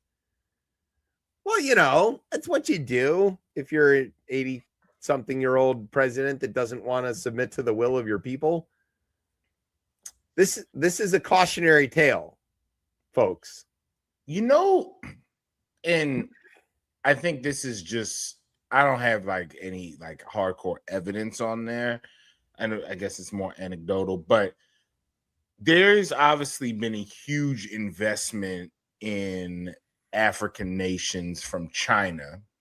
I'm pretty sure Zimbabwe, if I was reading this, someone probably might be like a $2 billion investment at the bare minimum. $2 billion. I mean, yeah. Probably nothing. Yeah, nothing. But I maybe that's just for like an initial project or something. But like billions of dollars is funneling specifically to Zimbabwe. And I just wonder, and obviously the Western countries don't have any room really or like to stand on. But I do wonder that when you have relationships with a government like that isn't really preaching democracy, isn't preaching human rights, like, and again, I fair arguments for the West, who I would say preaches that, doesn't always practice it, rarely practices it, but it is that framework of like, no, we think that this model makes more sense, and we think like, you know, that this is the better option. But I do wonder when you start working with those, when you work with that superpower, like internally, do you kind of like ease up? And obviously Zimbabwe went through like a long rule anyway. They haven't had anything resembling democracy there in several generations. Right. But I just wonder though, like when you start working with China, maybe that continues to stay that way. And there is no like need to do that because the financier at this point doesn't have that expectation. Up until recently, I think America's giving had the expectation that we'd be giving to folks, not always, again, because there's clear examples of like areas in Latin America and like I was going to say all of Central America would disagree with that, but yes, yeah. But the framing, the fakeness of it, right? Like again, like I understand it's not real, but I'm just saying that was kind of the framework of like, oh, you do this in like a small democratic way, and I just wonder, like now, kind of, is that all out the window everywhere? Like, yeah, I think if there's something that Trump and the Chinese government have in common is that they prefer to have all their relationships be transactional. Right. And so there's no moral framework or sort of shared principled idea that could bind the country together. It's purely about what can you pay for, what can I get from you. And the Chinese have openly talked about one of their great strengths in their ability to do large projects, to move mountains, literally to move mountains, to leap ahead in climate, to leap ahead in electric vehicles, solar panel production, all kinds of things, has been the lack of democracy gumming up the works. Right. And if you've ever go look at here's your chance to see democracy in action. And I don't mean like in the process of action. I mean in action. Action of democracy. I got sent a link this week to a YouTube posting of a town meeting in Cranford, New Jersey, which is a suburb. It's on the New York half of New Jersey, right? Half of New Jersey's in New York, and the other half's in Philadelphia. It's up sort of near Newark. It's a little west of Newark, south and west of Newark, sort of west of Elizabeth. This meeting is incredible. It's about 45 minutes long, and because of things that we do in this country where we have open processes and open democracy to some extent, these things get recorded and they get posted so that you can kind of watch. And the idea is you're supposed to see the interaction between the town council and the people. And, and if you couldn't attend, you could still tune in and stuff like that. Right. Instead, this takes an incredible turn. I'm not going to spoil it for you what it does at all, but you definitely need to just go to YouTube and look up Cranford, New Jersey, and click the official one. Don't look at any of the reaction videos or any of that. Just click the official one and get cozy and watch for 44 minutes and some odd seconds what democracy looks like. This is what democracy looks like. This is what democracy looks like. And after you watch that, think about, do you want that? Because it might not be the best answer for like getting shit done. And I could see, to your point, if the Chinese are making their investments, maybe part of that comes along with, and we want to make sure that our investment is cared for. They can pick and choose the leaders, or they can pick and choose the amount of democracy, or they can, at the sort of low end of the scale, they don't even bother to mention it. Right. You're under no obligation to even pay lip service to this. We just want to extract your shit and get your cobalt or whatever. And here's a bridge. Here's a bridge. Yeah. You wanted this road? Okay. A super fast bridge and road we built in like 30 days. Yeah. With Temu products. Yeah. Right. It's made out of lead. The kids built it. It's great. Sure. All right. Let's talk about business here in America. I'm going to tee this up and you're going to explain this all to everybody and what all this means. But there is this thing going on where Warner Brothers, which owns a lot of stuff, right? We're basically things that people know about, that they care about. HBO, CNN, Harry Potter, I think, maybe TV, right? Yeah, it's a lot of stuff, right? The Looney Tunes, all of these things. Warner Brothers is not interested in running itself anymore. I don't know that they're having finance issues or anything like that. They just don't want to do it. And so they announced that they were kind of up for sale, and two big outfits went after them. One was Netflix, and some people were very excited about that. They're like, oh, now I don't need to have two subscriptions to HBO and Netflix. We can just, get it all together. And the prestige TV people were all into that or whatever. And then along came Paramount. And Paramount was like, no, we want to buy Warner Brothers. And everybody's like, why? You already have all this stuff and there's nothing for you here. And then Paramount was like, well, we're owned by the Ellison family, and Donald Trump is our best friend, and we're like super billionaires. Also, we don't like that CNN does news anymore, so we want to like stop that. And we'll buy a whole fucking company to make Anderson Cooper shut up. And then everybody's like, "Oh, that's not good." No. And then because the Justice Department is who has to sign off on this, and that's Trump. Trump was like, "Oh yeah, you should buy that, and also you should fire Anderson Cooper and Wolf Blitzer for good measure or whatever." And then that was it. And so now they're just like, there was no review process or anything like that. They're just like, yeah, we're gonna buy it, and I guess the shareholders approved it, and so it's all going through until what happened? States rights. The states decided to sue. Yeah, Look at this, led by California. I mean, smooth prosecutor. Who is this guy? Rob Bonta. Rob Bonta here. Yeah, but to quote him, California AG, by the way. Yes, the unlawful merger of these two entertainment behemoths would lead to higher prices, lower quality, and less content and for film and television, harming movie theaters, basic cable distributors, and ultimately audiences on every sofa and movie theater seat in the U.S. End quote from California AG Rob Bonta. Yeah, and Paramount obviously comes back and accused the Attorney General here getting both the facts and antitrust law wrong, and warned that the lawsuit would bring its own pain.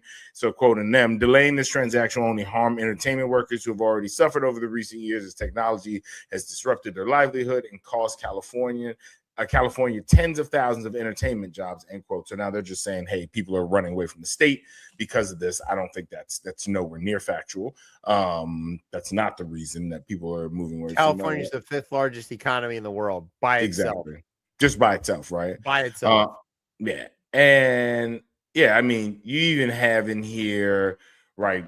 You mentioned the Ellison family, right? Where Dave is the son, right? Yeah, Larry's the father, guy who started Oracle and became a billionaire.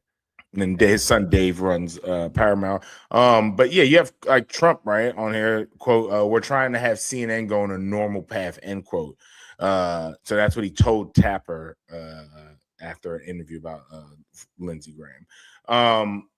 Yeah, I think it's interesting to see states kind of come out against this. I'm interested to see where that goes, because at the end of the day, to me, like the DOJ still has control, right, over approving these mergers. And like, let's just say it goes to the Supreme Court. Do they get to a point where they turn this down and say that the states don't have any standing here?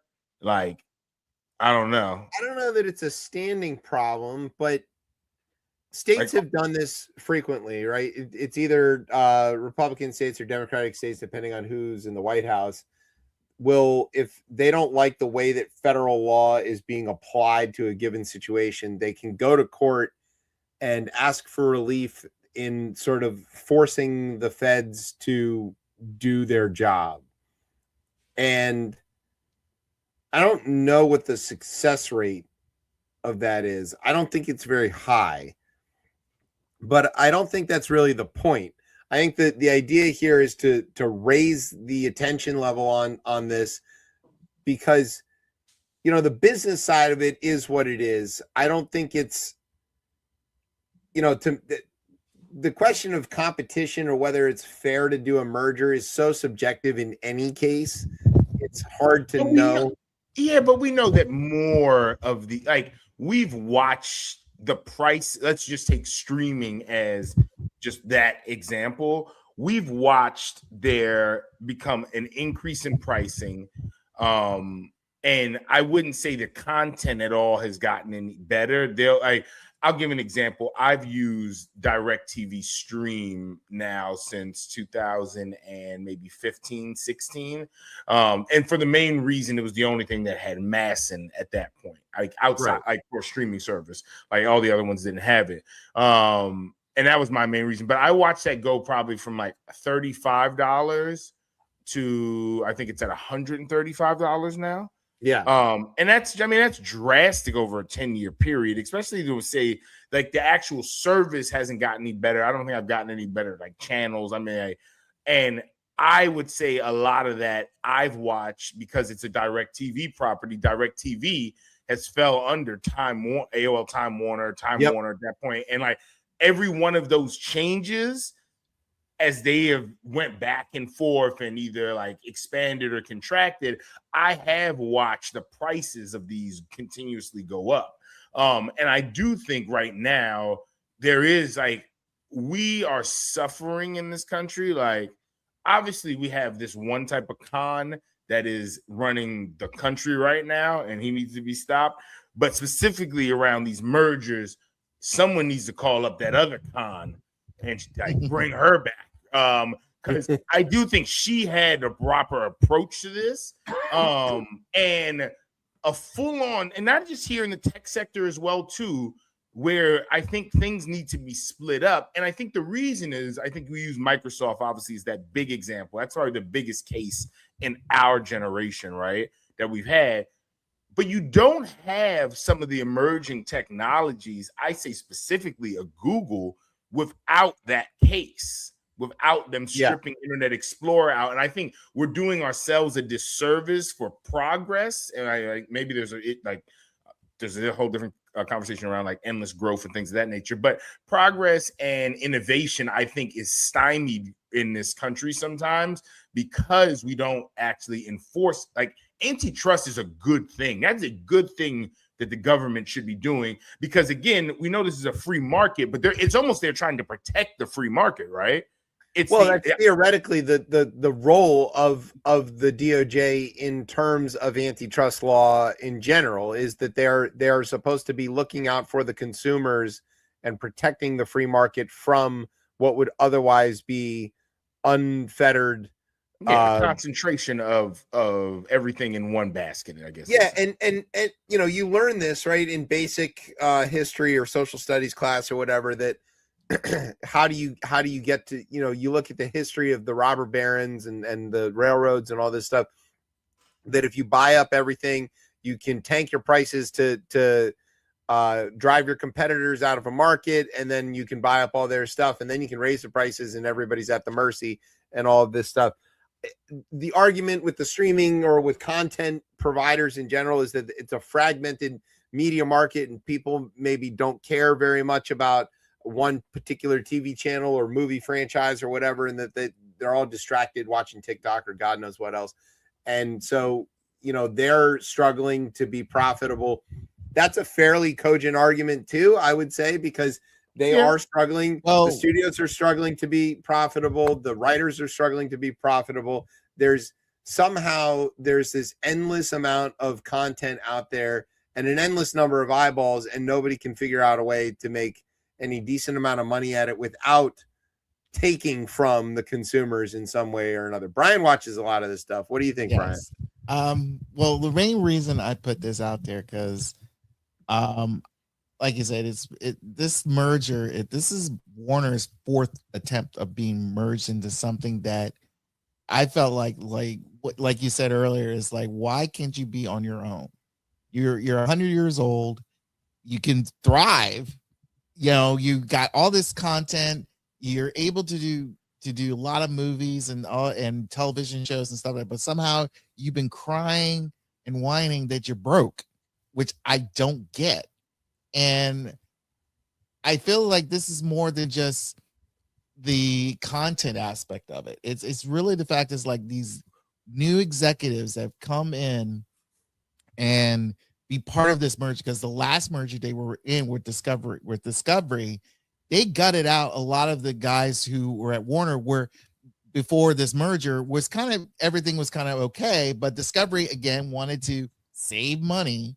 And a private equity approach, right? Right. Yeah. But the thing is like, dismantle it and sell off the pieces that they can make money, because it's very short term. They're not interested in the but their again, most of the Discovery executives that took over, they thought in television aspect instead of movie aspect and things of that nature. So they wanted to gut some of this stuff out. Working with Paramount, again, to me is another. It's a bigger fish eating this big fish. And I just felt like, again, it's like, why of all people, again, mind you, this is where we're at, where this pro-Trump group came in and did what they did, you know, bully their way to get get all this media stuff out there for themselves. And look what they're doing now with 60 Minutes and all that stuff. Now you want to do this to Warner, and like you said before, trying to get rid of CNN and all this stuff. It's like, no. I really do hope these 12 states and hopefully more will come in and stop this shit, because since the 90s, all this merger of the bigger fish eating the small ones, and now you're having the bigger ones eating the bigger ones, and it's just like, this is crazy. It's hurting everybody to the point where it's like more not just the end product trying to be poorly produced, because I've seen a lot of poor television of late. Yeah. But at the same time, it's like a lot of these poor business decisions that's going to hurt not only the consumer, but the people who are creating it. And it's kind of unfortunate. Yeah, I think with this particular story, there's two sides to it. One is, what is this like for the consumer, for us purchasing or consuming the media that we want to watch, whether it's movies or TV or news or whatever. But then there's the censorship aspect of it too, which I think can't be discounted. I think that we're talking about people who have so much money and so much invested in a particular outcome for the country and for the world, that they are willing to purchase something that might not be a financially good idea, Twitter, if it means they get to kill this critical outlet. And by critical, I mean a straight ahead news operation, just reporting the fact. The Trump things they complain about this all the time. They go, oh, we're getting all this bad press, and why are these guys writing and saying all these terrible things? And they're like, we're just quoting you. You keep saying it. We're just writing it down and publishing it, or we're just recording you and putting it out there on television.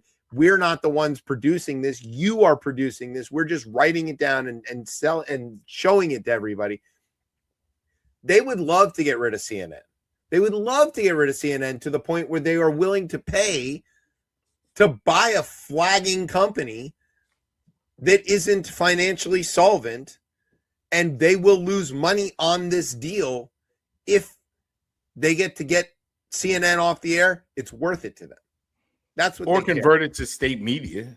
Yeah, right. Well, they have enough of those. It's not that they really are like, well, OAN isn't doing the job or whatever. We need to get out there and compete with that. Yeah, they could shut it down, or they could turn it to state media. Either way, what they want to get rid of, move it to the right. Even if you slightly move it more to the right, that's still a benefit to them. Yeah, and even a more cynical perspective, like you're talking about, is to trade on the credibility of the brand name, but turn it into something that is totally uncredible. And that, I mean, we've seen that happen. We're seeing that happen with CBS News right now. Right now, yeah.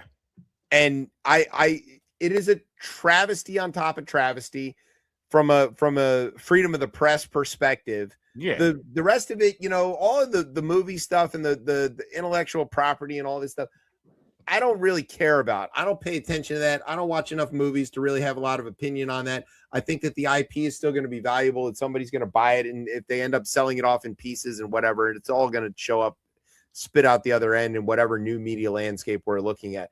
But the loss of the news gathering and distribution platform that is CNN, and CNN is an innovative news gathering outfit. Yeah.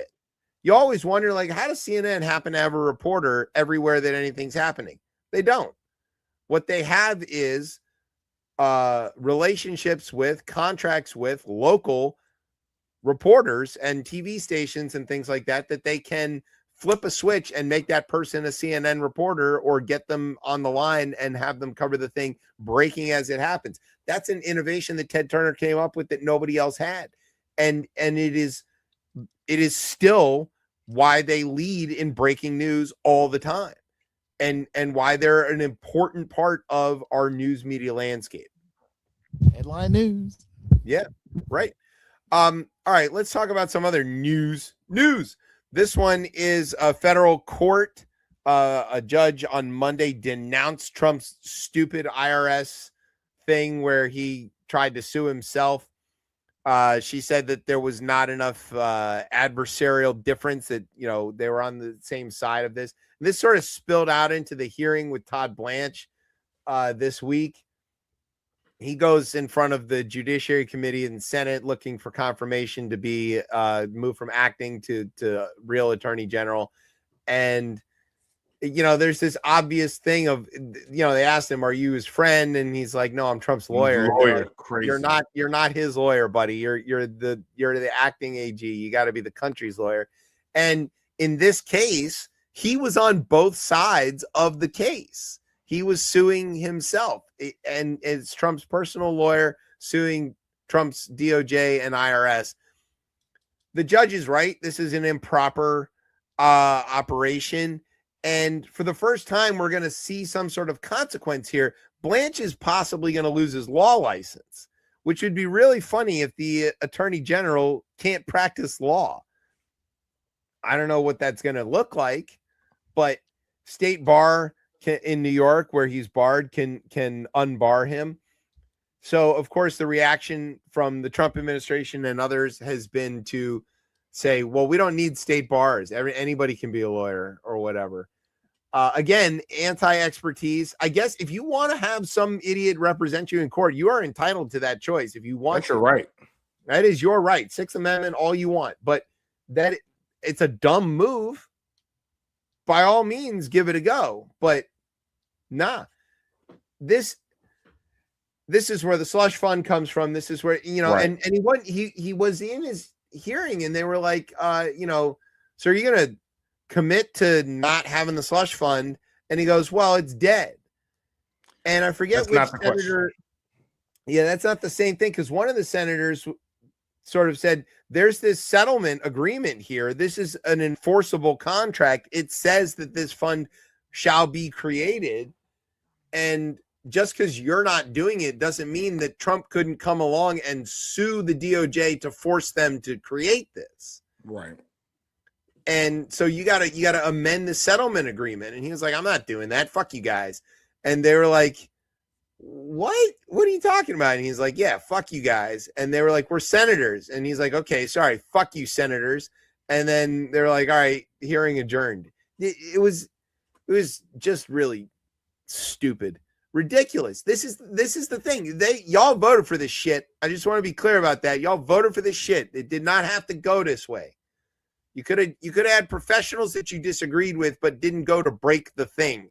And instead, you've got a guy who wants there not to be a DOJ. I don't think he gets confirmed. You don't think so? I don't think he gets confirmed. You think he struggles getting out of committee because Ladybug is dead? Possibly. I think he might make it out of committee. I don't think he gets the votes on the. I mean, I don't think he gets the. Well, Mitch isn't there to vote for him because he's dead.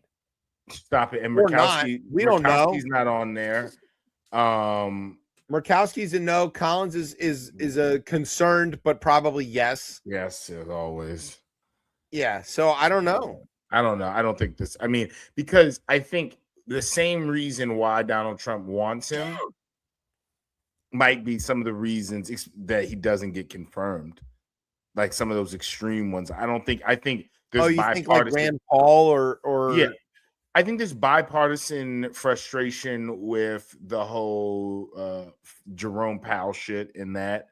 The YOLO caucus could matter, right? Murkowski's going to be probably a no, but you got Cornyn who's pissed off. And might just be looking for a way to strike back. Cassidy, same deal.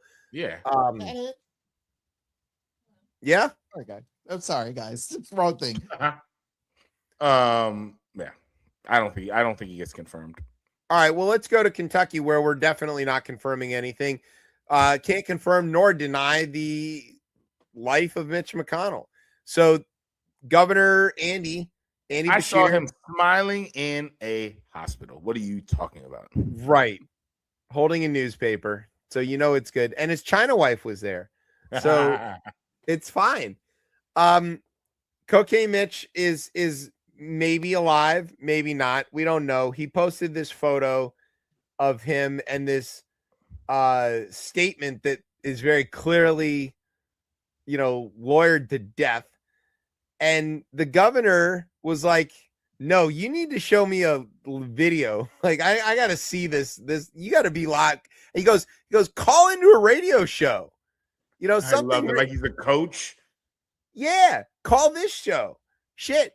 Governor Beshear said, I think there are some elected officials who don't view themselves as having a boss, but we do. In this instance, it's the people of Kentucky that just deserve to see a little bit more and hear a little bit more about how the senator is doing and what the steps are for his return to office. Seems fair. With all the speculation, and there's been a ton, the fastest way to end all of it is calling into a news station. If you're otherwise taking calls, putting out a video or two, which all of us do, you could just do that. So, like, you know, Mitch, his staff is saying he's taking calls. He's still working on Senate business. He's still doing all of these things. And all of these people are saying that they spoke to him for 20 minutes.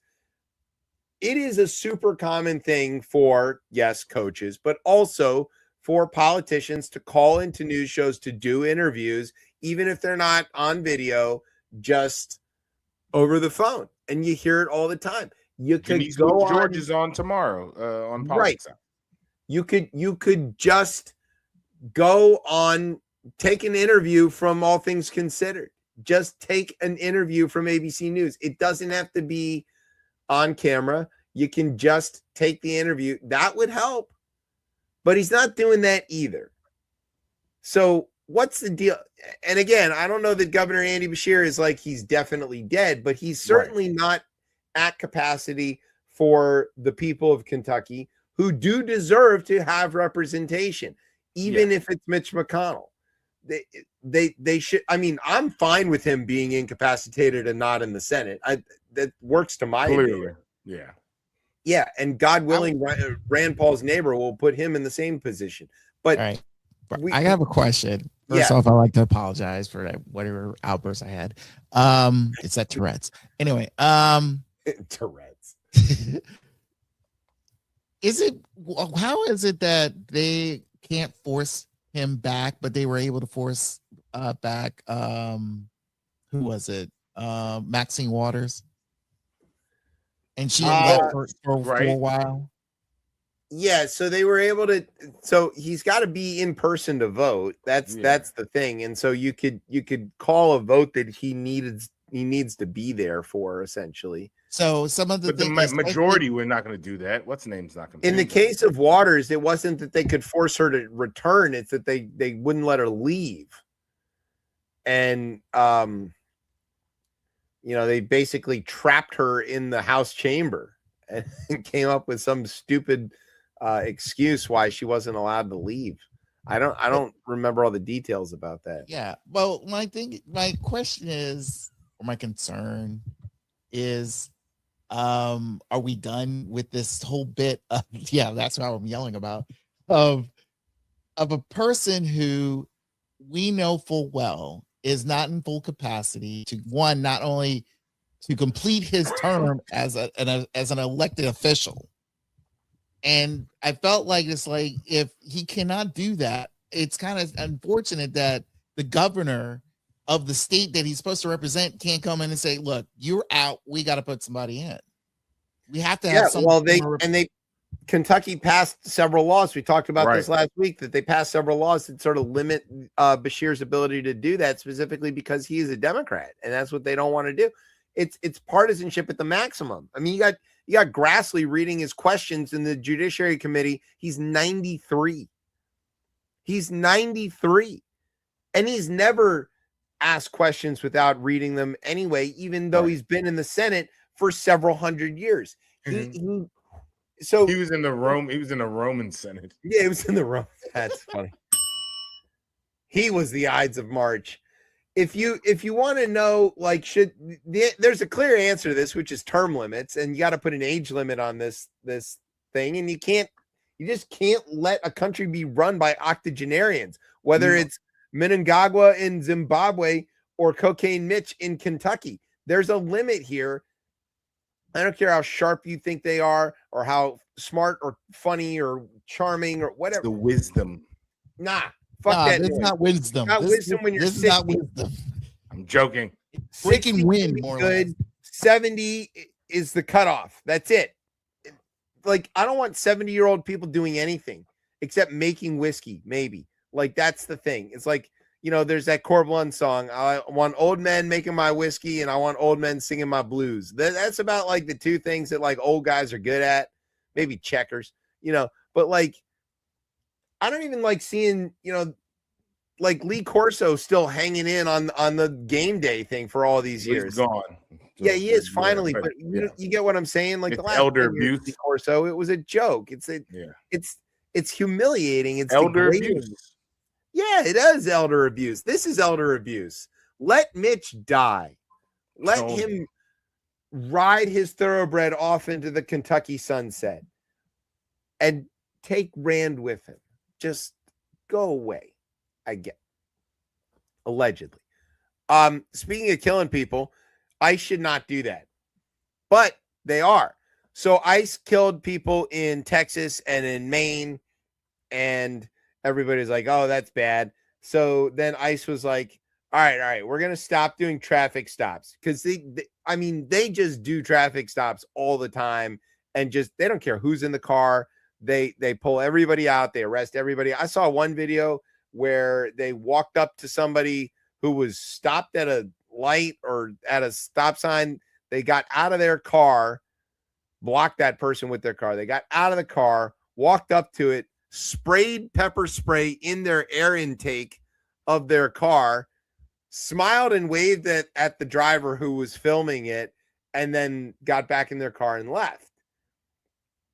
I don't know what else to call that other than just outright like terrorist behavior. That is sponsored terrorists, right? That is terrorism, right? It is meant to inflict fear for a political agenda on a certain community. So they did this stuff, and so then ICE was like, all right, we'll stop doing the traffic stops. And then Trump found out that they said that, and he's like, fuck that noise. We're gonna definitely do all the traffic stops, and where the hell is Two First Name? Call Two First Name right now. Yeah, right. he just says he's stuck in this position where like the deportations and the tactics of ICE are vastly unpopular, even among some of his voters. But he has this mandate to deport everybody. And the mandate to deport has superseded the optics of shooting rando people in their cars. So that's where his priority is. And again, y'all fucking voted for this shit. You talk about, I don't have workers for my dairy farm. Yeah, you goddamn right you don't. That's why. Fuck you. You know, you caused this. You are tanking the economy. You're why we have a worker shortage, for God's sake. We just got employment numbers. It's bad. Yeah. Bad numbers. Economic slowdown. I mean, even if you just in general, as you look at this going 5-10 years from now, unless we come up with like some comprehensive immigration reform where we're bringing people here like in an organized fashion, this isn't going to look good in 10 years. This is an upside down population already. Yeah. Okay, we have negative population growth. We don't replace. Who's going to take care of the old senators? Right. Without Jamaican nurses, you got rid of all the Haitians. You took away their TPS. You know, I guarantee you, Grassley's got a Haitian woman taking care of him. 100%. And then he's like, but not you, Dominique. You can stay. And you know, they're like, no, you gotta go. Speaking of gotta go, that's the end of the show. We're on time. We're on time. This was a rough one. We started late. That's Brian's fault. So you know, to get us out on time is what he be trying. So we want to say thank you to Jason Samenow for hanging out with us. Go check out Capital.com. About what's coming your way on the weather front. Make sure you join as a paying member. You know, that data doesn't collect itself. And these guys need support so that they can tell you whether you're going to get trapped in the snow or if there's a hurricane or you just need to get a Sharpie. Thanks to our radio partners. Let's see. We got smoke signals, carrier pigeons, and cans with string. Yep. Cans with string. All right.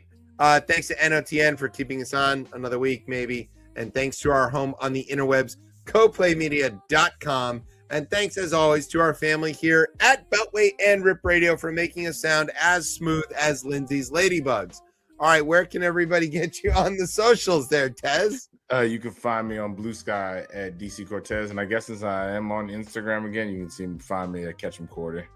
There you go. Yeah, you can. He's posting stories. You know he's out there. I know. Yeah, I'm out there. I'm back. Yeah, he's back. He keeps trying to leave, but they pull him back in. All right.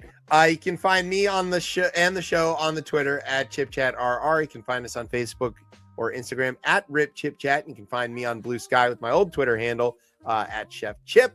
And you can find us most Thursday nights, but not next Thursday night because we're on hiatus. But you can find us most Thursday nights at 9:30 here on Beltway Radio. I'm Chip. That's Tez. Brian somewhere in the background. You've been listening to Chip Chat on Beltway Radio and beyond. Sweeps. Oh.